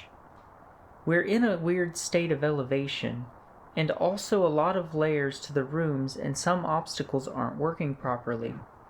And the first thing is that we can walk through walls. But you'll need to be mindful of ledges, because if you do a leap, then you can lose that ability to walk through walls. And other things like pitfalls and water are just non-existent. Now, as you can see, all of the enemies are in the rooms that they belong in, and we can even interact with them, unlike the normal exploration glitch where we're under the floor. Now, I happened to start this Plaid World journey under the floor, but that isn't always the case, and walking up or down a stairs will fix that. We can also interact with things like pots and key doors, and we can even open chests in the Plaid World. Now, we have to be very careful of traversing around in the Plaid World because of the way that the camera follows Link. We can freely transition the screen horizontally pretty much all the time, but scrolling the screen up or down can desync our position and cause the screen to overflow. And that causes all of the enemies to disappear, and it also makes it nearly impossible for us to know where we are or for us to be able to accomplish anything. Now, there are some vertical doors that suck you in and lock the screen on Link as you transition them up or down, and those are your opportunities to go in those directions. And also stairs work just fine, and you can freely go up and down stairs, which of course always takes you to the room that they're supposed to be connected to. But those rooms with the stairs are sometimes arbitrarily laid out over the big underworld map. You just really have to plan out for where you're aiming to go whenever you're navigating through Plaid World. So you can fight enemies in Plaid World, but you can also fight bosses, and since we can walk through the walls, we can just walk up to any of the undefeated bosses and battle them. without worrying about getting stuck in their room. So here I am in the Thieves' Town dungeon, and after finding the fake maiden, if I were to take her to that boss room with the light shining in it, she'd actually transform into the boss and we'd be able to fight her. There's also like this invisible wall thing that runs horizontally across the entire Plaid world on this particular row of rooms. But also the maiden disappeared after I went down these stairs to the ice dungeon.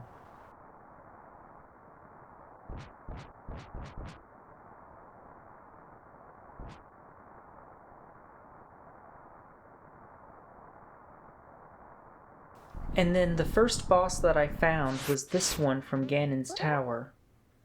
Now, for some reason, defeating this boss drops a heart container, and I don't know why that is. And it's even stranger because we already beat the one that's like this from the desert dungeon, so it can't be the heart container for that. And the repeat bosses that are in Ganon's Tower don't drop heart containers. It didn't drop an Ether Medallion either, which is the dungeon prize for Hyrule Castle. So I don't know about this one, but we'll take it anyway. In this room here, you can see what it looks like to lift up what should be pots, but their sprites are just a whole mess. And then going up these stairs in Ganon's Tower returned the fake maiden to us. So I guess she was following us the whole time, but maybe she just wasn't being displayed. And then I happened to come across the Turtle Rock boss not far from there. And of course beating him drops another heart container. And then it also drops the Ether Medallion, which the other boss didn't, so that also confirms that there's something unique about that other boss dropping a heart container when it shouldn't. Okay, so now I finally found this boss room for the fake maiden.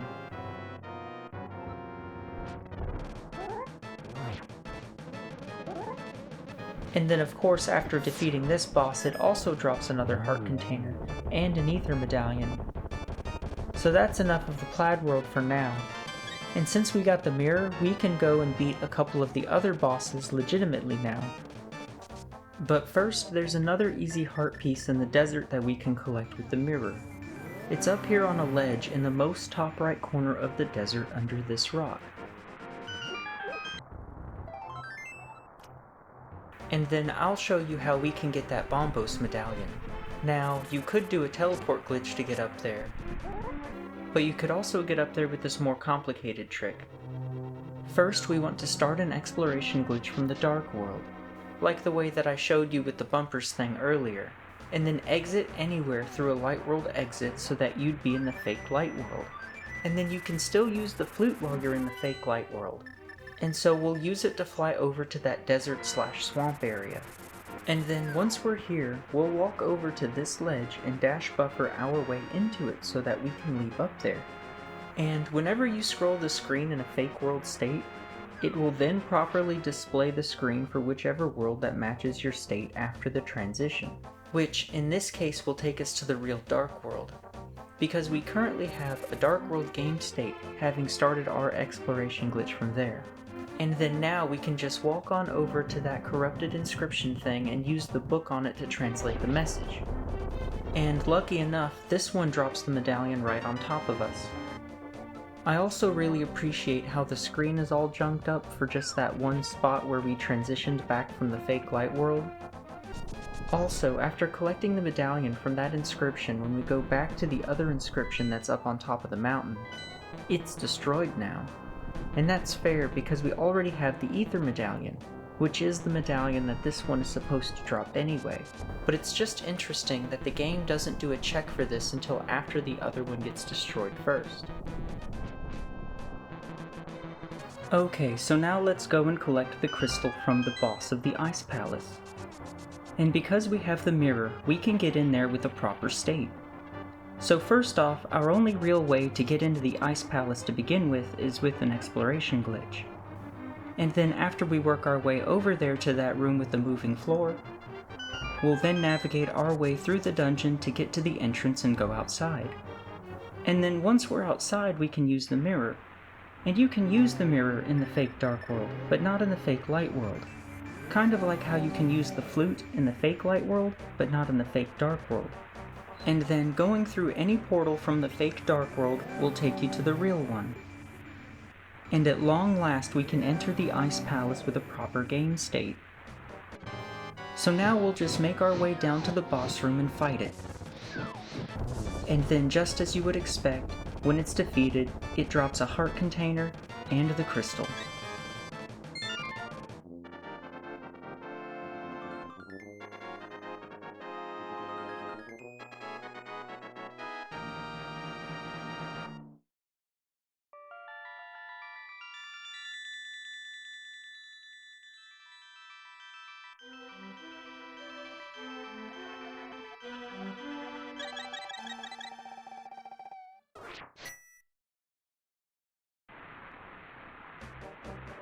So now that we have the Tempered Sword, and the crystals from both Misery Mire and the Ice Palace, the bomb shop now has the big bomb for sale. But we don't need it now. Well, that's too bad, Mr. Bomb Guy. I don't need it anymore. So now that we don't have a follower anymore, if we go over to where that blue chest opener guy is, he'll pop out of nowhere and start following us until we leave the screen.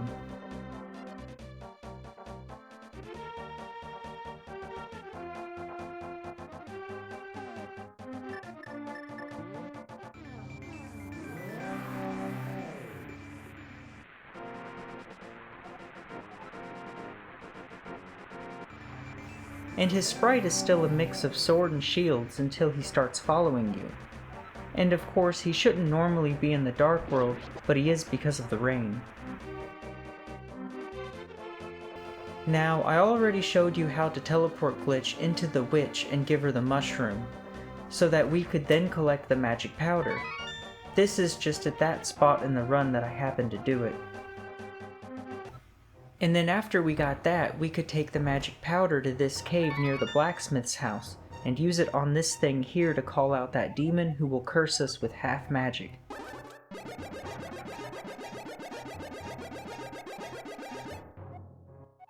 There's also another easy heart piece that we can collect since we got the mirror. It's up here on this ledge in the Dark World, and you're supposed to use the mirror up here so that you can get access to this cave in the Light World. But if you didn't have the mirror, you could actually go and do one of those dash buffer leaps off of Death Mountain to get here. And then I also showed you how to use the teleport glitch to collect this heart piece that's blocked off by the maze game being in the Dark World. This is also just at the spot that I happened to do it in my run. And then there's another heart piece that's wrongly placed in the Dark World that requires a tricky glitch for us to collect. Now this heart piece is normally out on a small island over Lake Hylia in the Light World. And you're supposed to go out and use a portal on this patch of shallow water that you have to swim to. And of course we don't have and can't get the flippers, so you might think that this one is impossible to get, but I'll show you how we do. First, go to this spot that's below the bridge and dash buffer into the ledge. And then do a downward teleport glitch. And then hold down to leap off of the ledge that you teleport on. And when you get down there, walk over to the right. And right at about this spot here, walk down and transition the screen down. So now Link will do that auto walk thing where you have no control over him, except this time it only goes so far. And this trick would also work in the Light World to get over to that little island if you couldn't swim. So next I'll show you another way that we can get into the water dungeon. First, I'm going to do an exploration glitch from Hyrule Castle to the Tower of Hera so that we'll have our big key. And then after we drop in here, we're going to go to this room in the Tower of Hera. And this glitch we're about to do is known as a bomb clip. So the basics of this glitch are to dash into a bomb, and as it explodes you want to either hold up left or up right. And that's dependent upon whether it's a diagonal left or diagonal right facing wall. In this case it's going to be a diagonal left. Now the placement of the bomb has to be pixel perfect, and again you can use Link's shadow as a visual indicator. So place your bomb in this exact spot, and then hurry up and run as far down as you can, and then quickly turn left and do a sword slash. and then dash left towards the bomb. And right when you would take damage from the explosion, hold up and left. And then that will clip you into the wall just a little bit. Now, once you're in there, do a dash turn to face up, and then dash buffer to step up just a tiny bit. And this also has to be pixel perfect. Again, you can use Link's shadow as a visual indicator.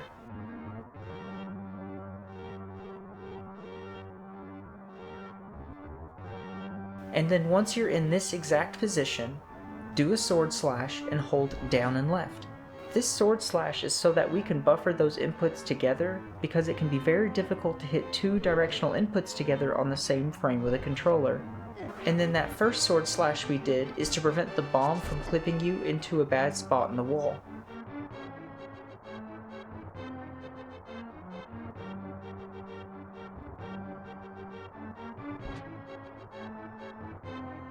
But now we're in here, and we have keys too because we came here from another dungeon.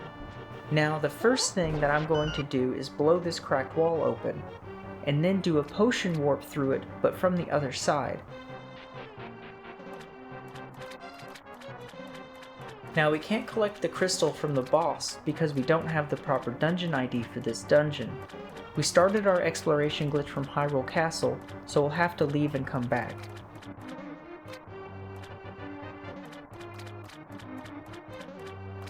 And what we want to do is go down as much as we can and then find this door that transitions to the left, which will then actually transition us into this room that we had just appeared to be in.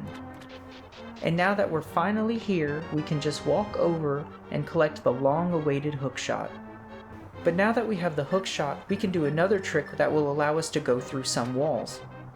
But before we do that, I'll show you another way that you could get into the Palace of Darkness by also using a bomb clip. So go into this cave up on Death Mountain, and again, bomb placement has to be pixel perfect. That bomb has to go in this exact spot. And then run down as far as you can, except this time we don't have to slash first, we can just straight dash right. And then hold up and right as the bomb explodes us, and then dash turn up, and then we need to move up just a tiny bit to get into this exact spot. And then do a sword slash so we can also buffer down and right together. And then that will allow us to sneak into this room from the Palace of Darkness.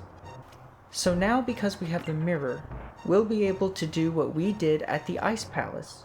We'll go outside and use the mirror, which will take us from the fake Dark World to the real one. And then we just turn right around and come back inside. And then we'll make our way back over to the boss so that we can fight it.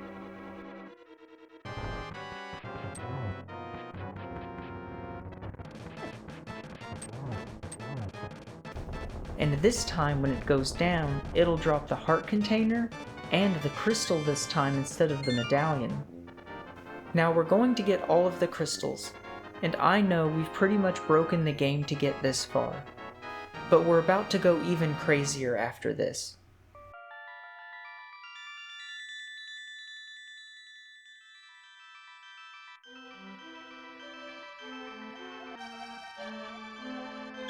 Alright, so next we're going to break into Turtle Rock, but first there's an easy heart piece that we can collect on the way. There's an entrance to a cave right here at the top of the mountain, where you gotta cross this invisible bridge. And bomb open a door that takes you to this floating island with a heart piece on it. Okay, so now Turtle Rock would at first appear to be impossible for us to get into. We already know that there's not any way to get in there from an exploration glitch. And we have no way of obtaining the Quake Medallion because the catfish won't spawn in the Dark World due to the rain state. So the first thing that I tried is a glitch that works in the Japanese version of the game, but it unfortunately doesn't work in the English one. What you do is walk up to this wall in the Dark World and then use the mirror. And then in the Light World, there's a ledge there with some open space. So you can move forward a little bit more, and then go back to the Dark World so that you'll be like halfway inside of that wall. At this point, you're close enough to the ledge so that you could just leap down. But when you do this in the English version of the game, you just get stuck in the wall. So you can't leap off of it this way. We just can't get far enough into it to leap down. And then there's this diagonal wall at the left side of this rail, but you can't dash buffer through it in the English game. I think they were specifically trying to patch out backdooring into Turtle Rock. But you can actually get up on this ledge here, and it almost looks like you could jump over to that balcony from it. But leaping off of this tall ledge overflows the screen, and it looks like we're right about there. But actually we're all the way down at the bottom of the mountain, and the screen just hasn't caught up to us yet.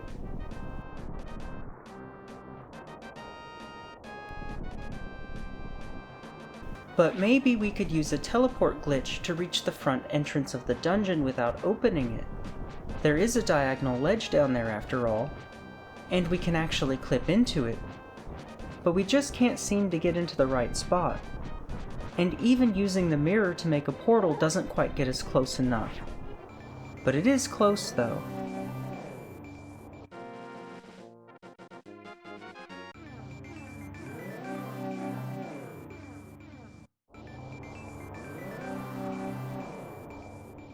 There's also another spot that we can try the teleport glitch. And it's so close too, but it just isn't close enough.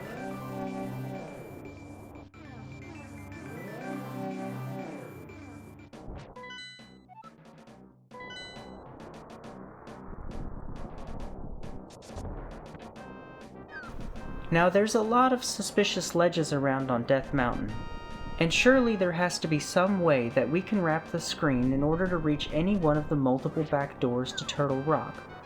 And here's where it is.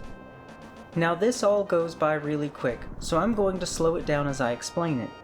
So dash buffer into this ledge here, and then do a downward teleport, which will put you on this other ledge that you can just leap left to get up top of here. Now dash buffer into the lower corner of the other ledge that's up here until it makes you leap, and then walk to leap off of the next ledge you land on. And then position yourself so that when we walk left to wrap around the screen, you'll be on that bridge over there on the right. And then walk left until you get stopped by a ledge that you can't see, but don't leap off of it. Now push down and do a quick leap by pressing A while you're walking into the ledge. If you don't do a quick leap, then you won't land in the right spot that we need to be in. Now, when you land down there, just hit left to transition the screen. Do not hit right, go left immediately. And after the game does that auto walk thing for a bit, hold up to walk into a cave door, which is this entrance to Turtle Rock. And we're kind of stuck in the wall because this door is one of those ones that you bomb open. But no worries, if we place a bomb here it will blow open the wall and we will be free. And now we're in. Okay, so now I'll play all of that at regular speed so that you can see what it looks like.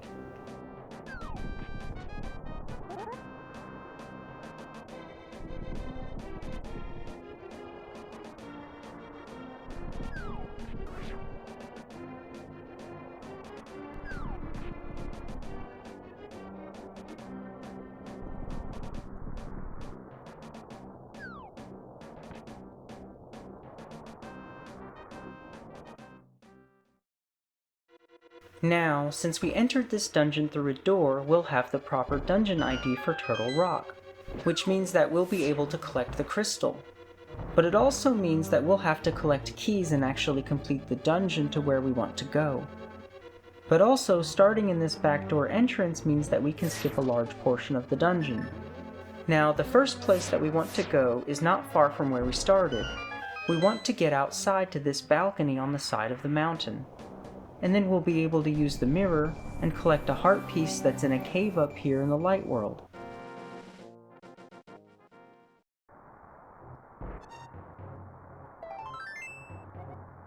Now that same entrance here, but in the dark world, is the room with the big chest in it. And we don't have the big key yet, but there's a trick that we can do to get it quickly. So you want to make a block with the red cane near a north-going door. Now you can't carry blocks into doors, but if you throw it, you can walk under the block and grab it again once you're already inside the door. So the goal is to get deep enough into the door so that the next time we're holding a block, pushing down will snap us into this position. And then throw the block and step up just a tiny bit more to grab it again. And then while you're holding the block, push down to snap into another position. If you can't see Link at all, then you're in the right place. And now that we're as far in the door as we can possibly get, throw the block up and just stand still until it's done landing on the ground. Now you can take a single step up, and if you've done it right, the screen will blink and it will scroll up just a tiny bit. And there we go, now we got our big key. So what this glitch does is by scrolling the screen just a little bit into the next room, it swaps some data between this room and the room that is on the same position as this room, but on the next super tile up. So it's not just the next room up. You see, the rooms in the dungeons are organized in quadrants, and it's like 4 small rooms to one big super tile. Now some of the things it swaps around are chest contents, pitfalls, and whether key doors are open or locked. And if you swap data with one room that has a pitfall with another room that doesn't, then the one that you're in that does, the pit will drop you into some seemingly unrelated place. But it's all based on the positions of these rooms on that big underground map.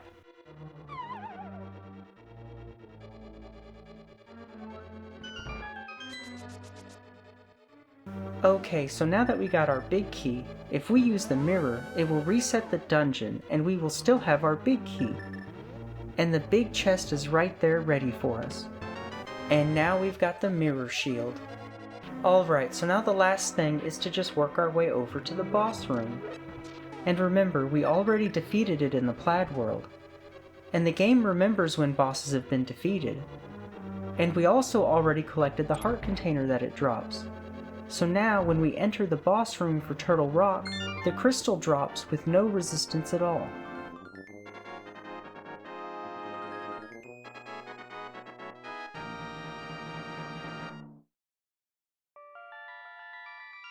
Alright, there we go. And so now there's just 2 more to go.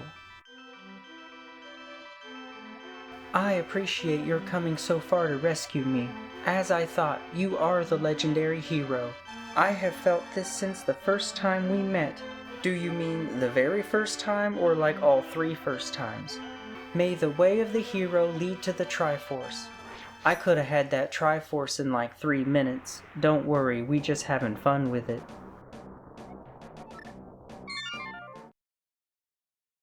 Another thing that we can do since we're trying to collect everything that we can is go max out our bombs and arrows.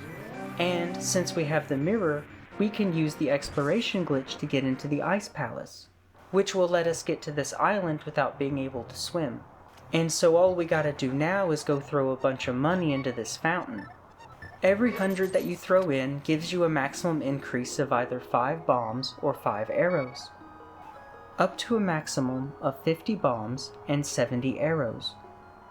It costs a lot of money to do this, so we'll go hit that rupee tile a couple times. And then after you're all maxed out, she gives you a hint about the other fairy behind the waterfall.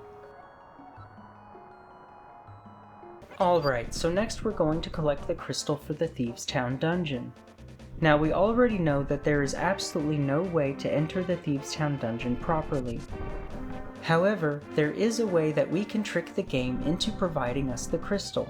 We already defeated the boss of that dungeon in the Plaid world.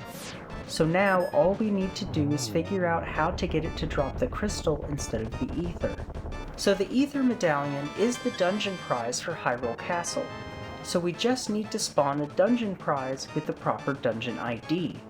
So Hyrule Castle and the sewers of Hyrule Castle are actually 2 separate dungeons. And the dungeon ID changes when you walk through that door that you have to push behind the throne room. And if you get into Hyrule Castle via an exploration glitch starting from a different dungeon, and then go through that door to the sewers, then it will also change your dungeon ID. But it doesn't just switch it to the sewer. It does like a +1, -1 sort of modifier on some hidden value that it has for dungeon IDs. And every dungeon in the game has another one that it corresponds to in this way. even though Hyrule Castle and the sewers are the only pair that are meant to be swapped between. Now, the Thieves' Town dungeon and the Tower of Hera are paired up like this, so theoretically, if we could enter the Tower of Hera, and then exploration glitch to Hyrule Castle, and go through the sewer door, our dungeon ID would change to the Thieves' Town dungeon. And then with the boss already defeated, if we entered a boss room, then the crystal should drop down, as we haven't collected it yet. So we'll start off in the Tower of Hera, and we can use a bomb clip to clip into this wall. And you already know that bomb placement has to be pixel perfect. Except this time we've got to throw the bomb because of the placement of these switches. And then we dash into it and hold upright as it blasts us. And then we're in the wall, and we can carry on in an exploration glitch. Now, another trick about the exploration glitch is that if we jump off of a ledge and into a pit, it resets our position, but still under the floor and in the wall. Now we have another exploration glitch armed, which will trigger if we take damage after we're in a room. So we'll be able to get to a boss room after we swap the dungeon IDs. And it doesn't seem to swap the dungeon IDs if you walk through the door while you're under the floor. An easy way to check if your dungeon ID got swapped is to look at your inventory and see if you have the same dungeon items, like the map, the compass, or the big key. Since I have different dungeon items for the two dungeons, I would be able to know this way. So we'll have to actually get above the floor in Hyrule Castle. Now, coming down these stairs in the throne room gets us into Hyrule Castle without doing a leap, because doing a leap will disarm our exploration glitch state that we stored up from jumping into that pit. So I'll come down these stairs and then bonk off of a wall and see if that gets it.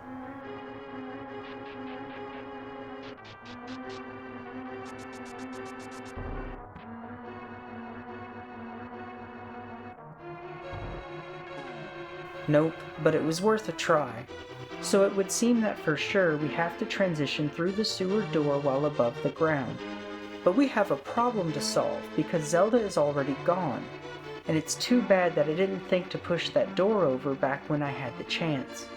But there is a glitch that we can do with the cane in this room that's just below there, and it works on some other east and west doors. It's the same idea as the trick in the other room that I showed you back on Turtle Rock. You just want to throw the block near or in the door so that you can walk under it and grab it from further in the door. And then you want to get as far into the door as you can and throw the block. And then when it's finished landing, you want to push it off to the left so that you're pushing it off screen. And then all of the sprites for enemies and interactable objects disappear, which includes the sewer door. And it looks like it works in the English game, but it also freezes after.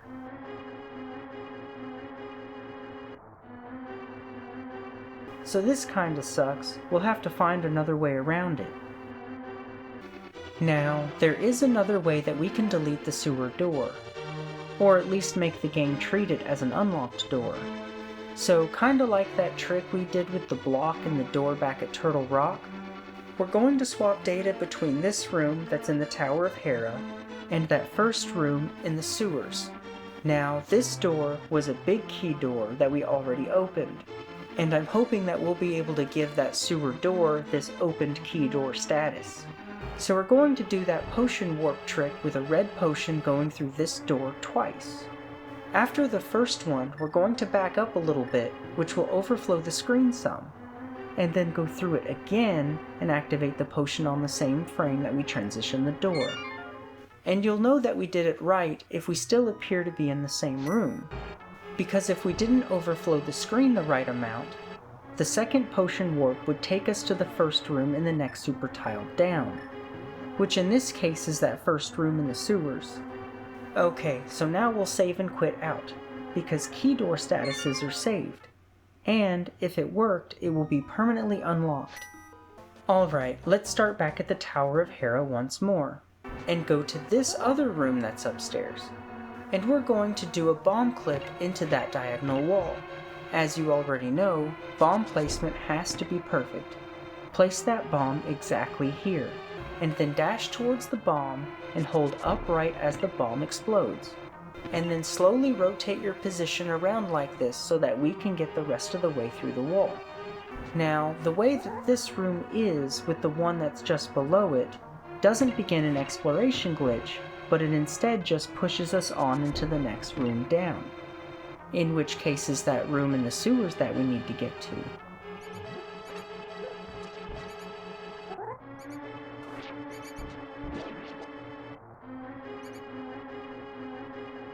Okay, so now we'll check our inventory. Remember, we had the map from the Tower of Hera. Aha! We got it! Okay, now we've got to get back over into the Tower of Hera. And this is that trick with the hookshot that I briefly alluded to earlier. Now this trick takes advantage of how many sprites that the game can display at once, and where it stores that data of those currently placed sprites. Now, there's some different levels of priority for RAM locations that the game has for particular sprites, and certain sprites have particular locations that they like to go in. But if the slot that a sprite wants to go in is currently occupied, then it will instead go in the next slot down. And here's how we abuse it. First, get out the lamp and use it 3 times. This sets the search index to a high value, and you have to face a direction that isn't right.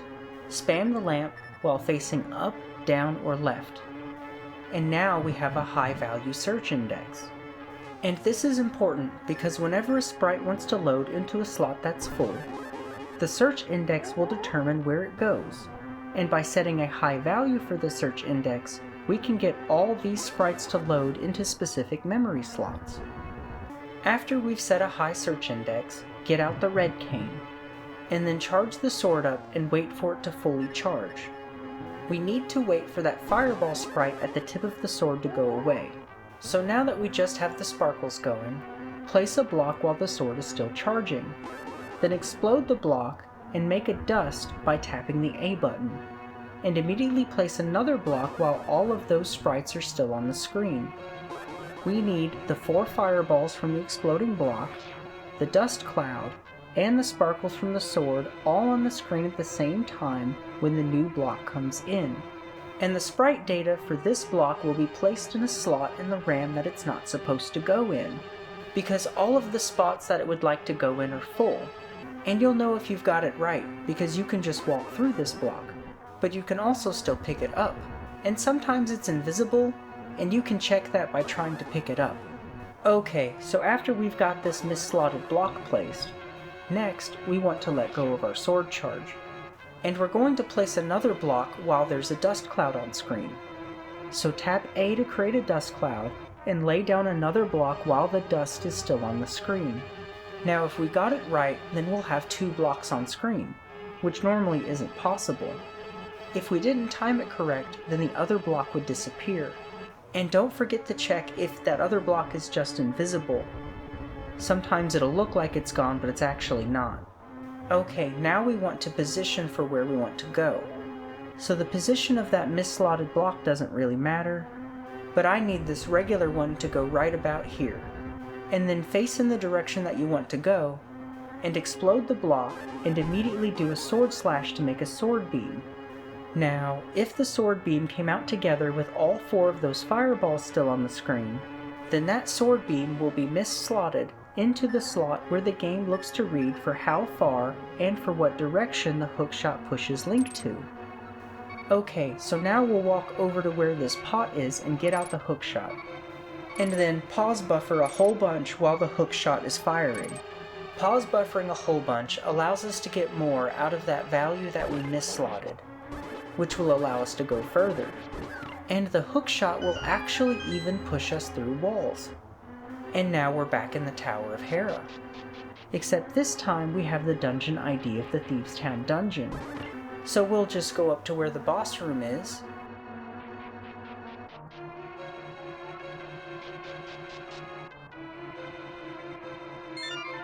and surely enough the crystal drops.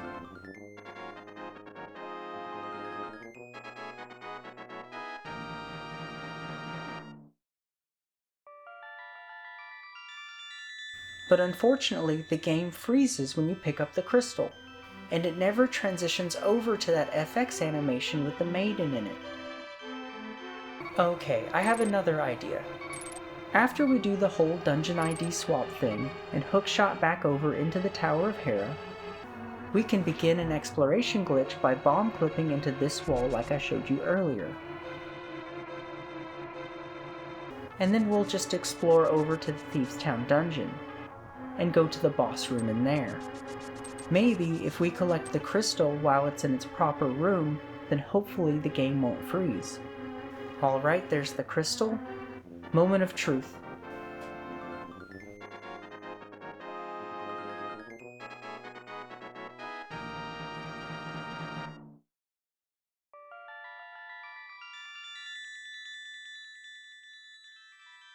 Hey, there it is.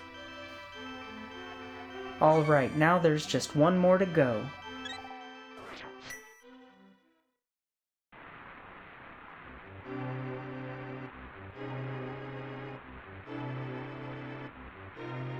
Okay, so now that we have the hook shot, we can get access to the rest of the water dungeon with this hook push glitch. Because, luckily enough, there's a statue right here by the entrance. Now we do it all the same way as I described earlier. The only thing that's different is that I want to get pushed left. So I'll want to do my sword beam to the left. And then when I come over and use the hook shot on that statue, it will push me left through the big wall. And now we got access to the water dungeon without having the flippers. And we got the proper dungeon ID as well. Okay, so we already got the hook shot. So all we need to do now is get to the boss. But that's easier said than done, because we still don't have the flippers. And there's large portions of this dungeon that we can't cross. And this room should be one of them, but I'll show you how we can get past it. So charge your sword to the left and strafe down and right into this corner as much as you can so that we can place a bomb in this exact spot. And then quickly walk up to this other exact spot. Now, Link's position and the bomb's position have to be pixel perfect. Then walk back holding right into the bomb as it explodes. Now the blast will clip you into the rail just a tiny bit, even though it might not look like it. But because we're clipped into the rail, we can use the hook shot to get over to the statue.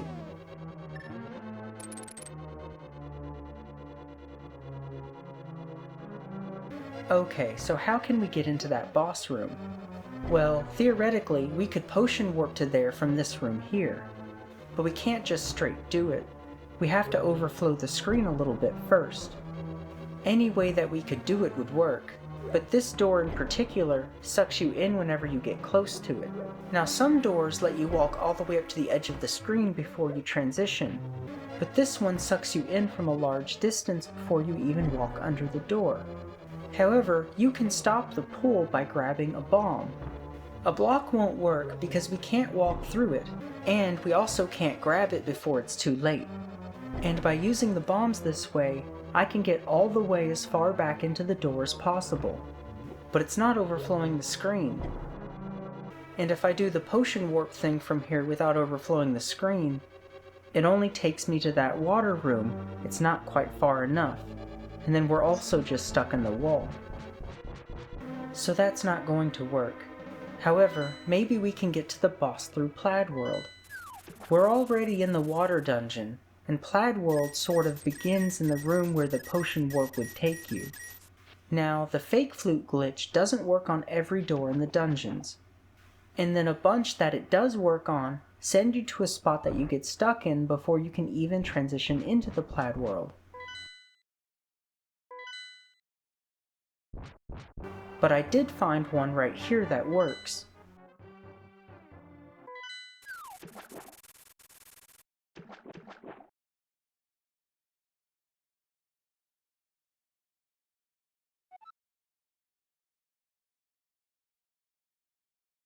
And after getting into the Plaid World, finding a way to the boss's room seems to be a challenge. Because remember, Plaid World is like a version of the exploration glitch. And that room with the water just below the boss room gets us stuck, so we can't get there from below. And then both of those large rooms with the teleporters from Turtle Rock freezes the game, so we can't approach it from the left side. And then we also can't Pac-Man style wrap around the map because then all of the enemies will disappear, including the boss. And then the way that you have to navigate in Plaid World, we can only transition across super tiles horizontally to avoid overflowing the screen, which also loses the enemies. And the boss's room is all the way up on the most top row of super tiles. How are we gonna get up there? Okay, so these rooms where the sanctuary is are ones that have depth and you would leap into them. So we doubly can't approach that room from the left. Maybe this room from the Palace of Darkness. It's got a stairs that lead to a room in that top row. But while you're here in the Plaid World, you can't hammer down those things, and we're still blocked by them. And we also can't walk through them, but we can walk through walls. How strange.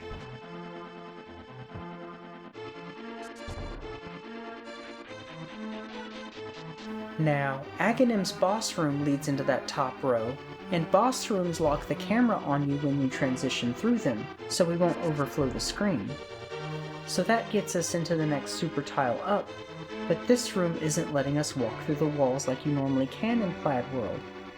Except this top right corner for some reason lets us through, but it's a really narrow opening. I almost didn't find it. So now we just head left towards the boss.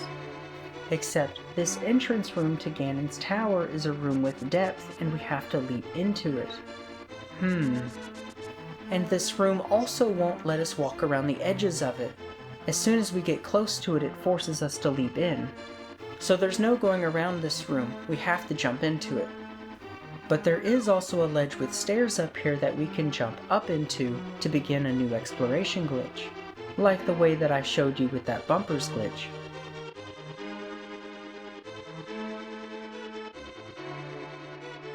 Okay, so now we can actually get over there to the boss room. But now we have a new problem. We're under the floor because we jumped up that ledge. How are we gonna fight this guy? And just out of sheer luck, I happened to find a corrupted tile that acts as a stairs in the wall just below the boss room.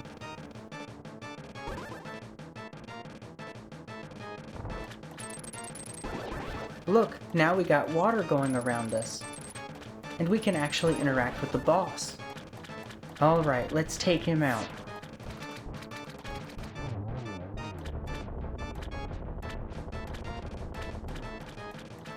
Now there's the heart, and the Ether Medallion. Did that corrupted stairs thing swap the dungeon ID? Am I stuck in this room?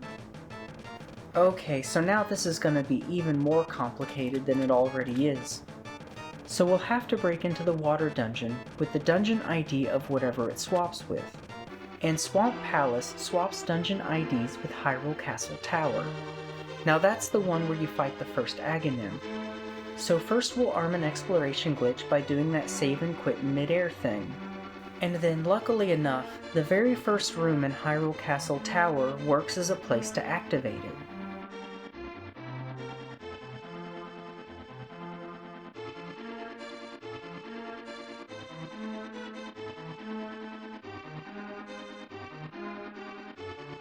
Okay, so now that we have the dungeon ID of Hyrule Castle Tower, we'll drop into that only part of the water dungeon that we can get into, which, luckily enough, is the one that we need.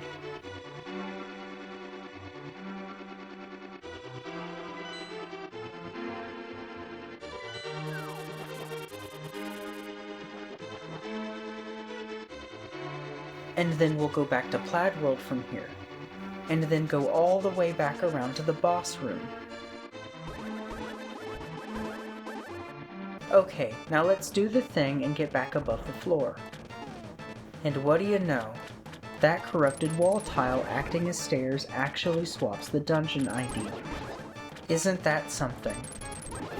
Okay, so now we can fight the boss.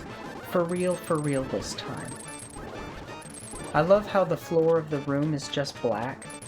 But then the effect of walking in water is also still going on. Now this boss fight is one of the easy ones, and we're all maxed out too, so it's kind of funny.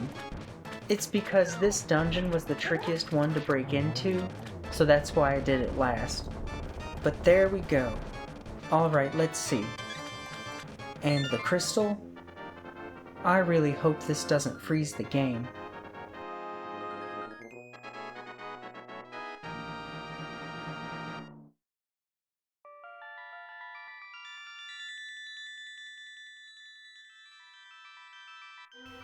Hey, alright, that's the last crystal. I was really starting to wonder. But we got it, and now we have them all. Okay, so there's one last heart piece that we can collect, and that's the one under the lumberjack's tree.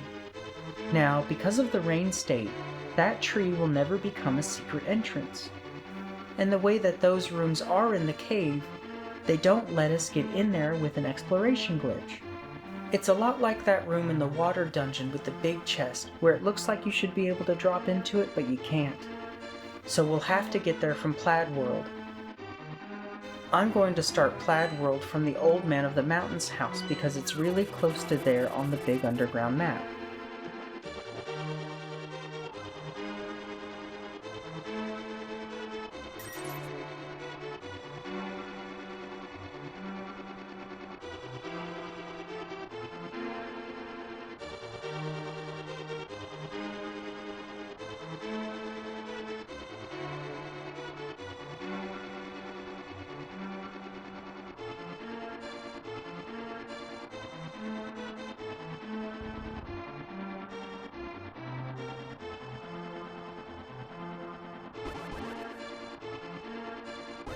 Alright, so there's the heart piece, but it won't let me collect it. It's acting like a solid object. I can even tap my sword against it.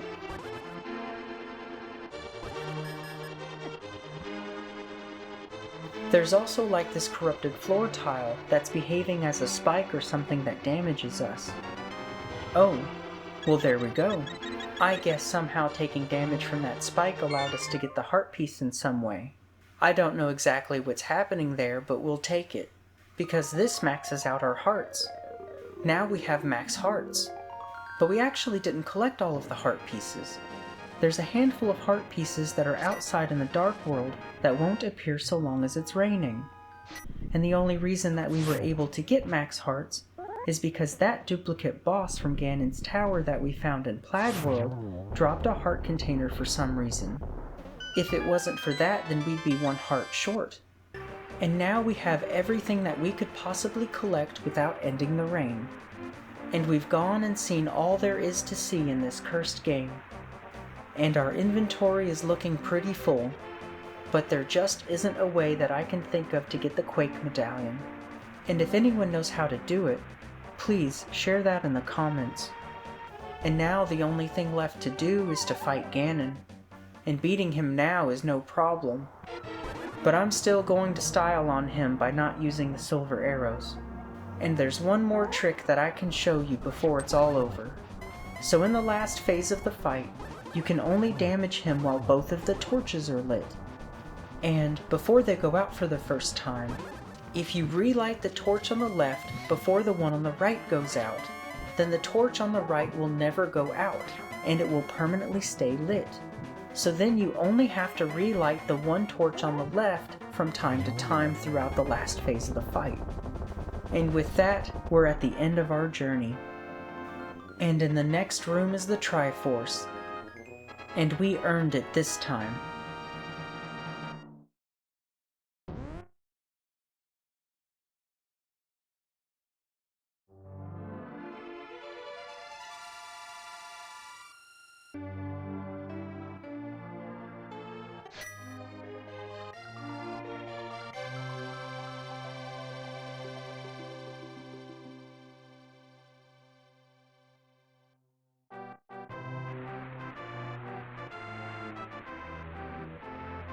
So did you know that some of the little scenes that play during the credits only play based on what you did during your playthrough? I don't remember what they all are, but I love it when games have little extra things like that.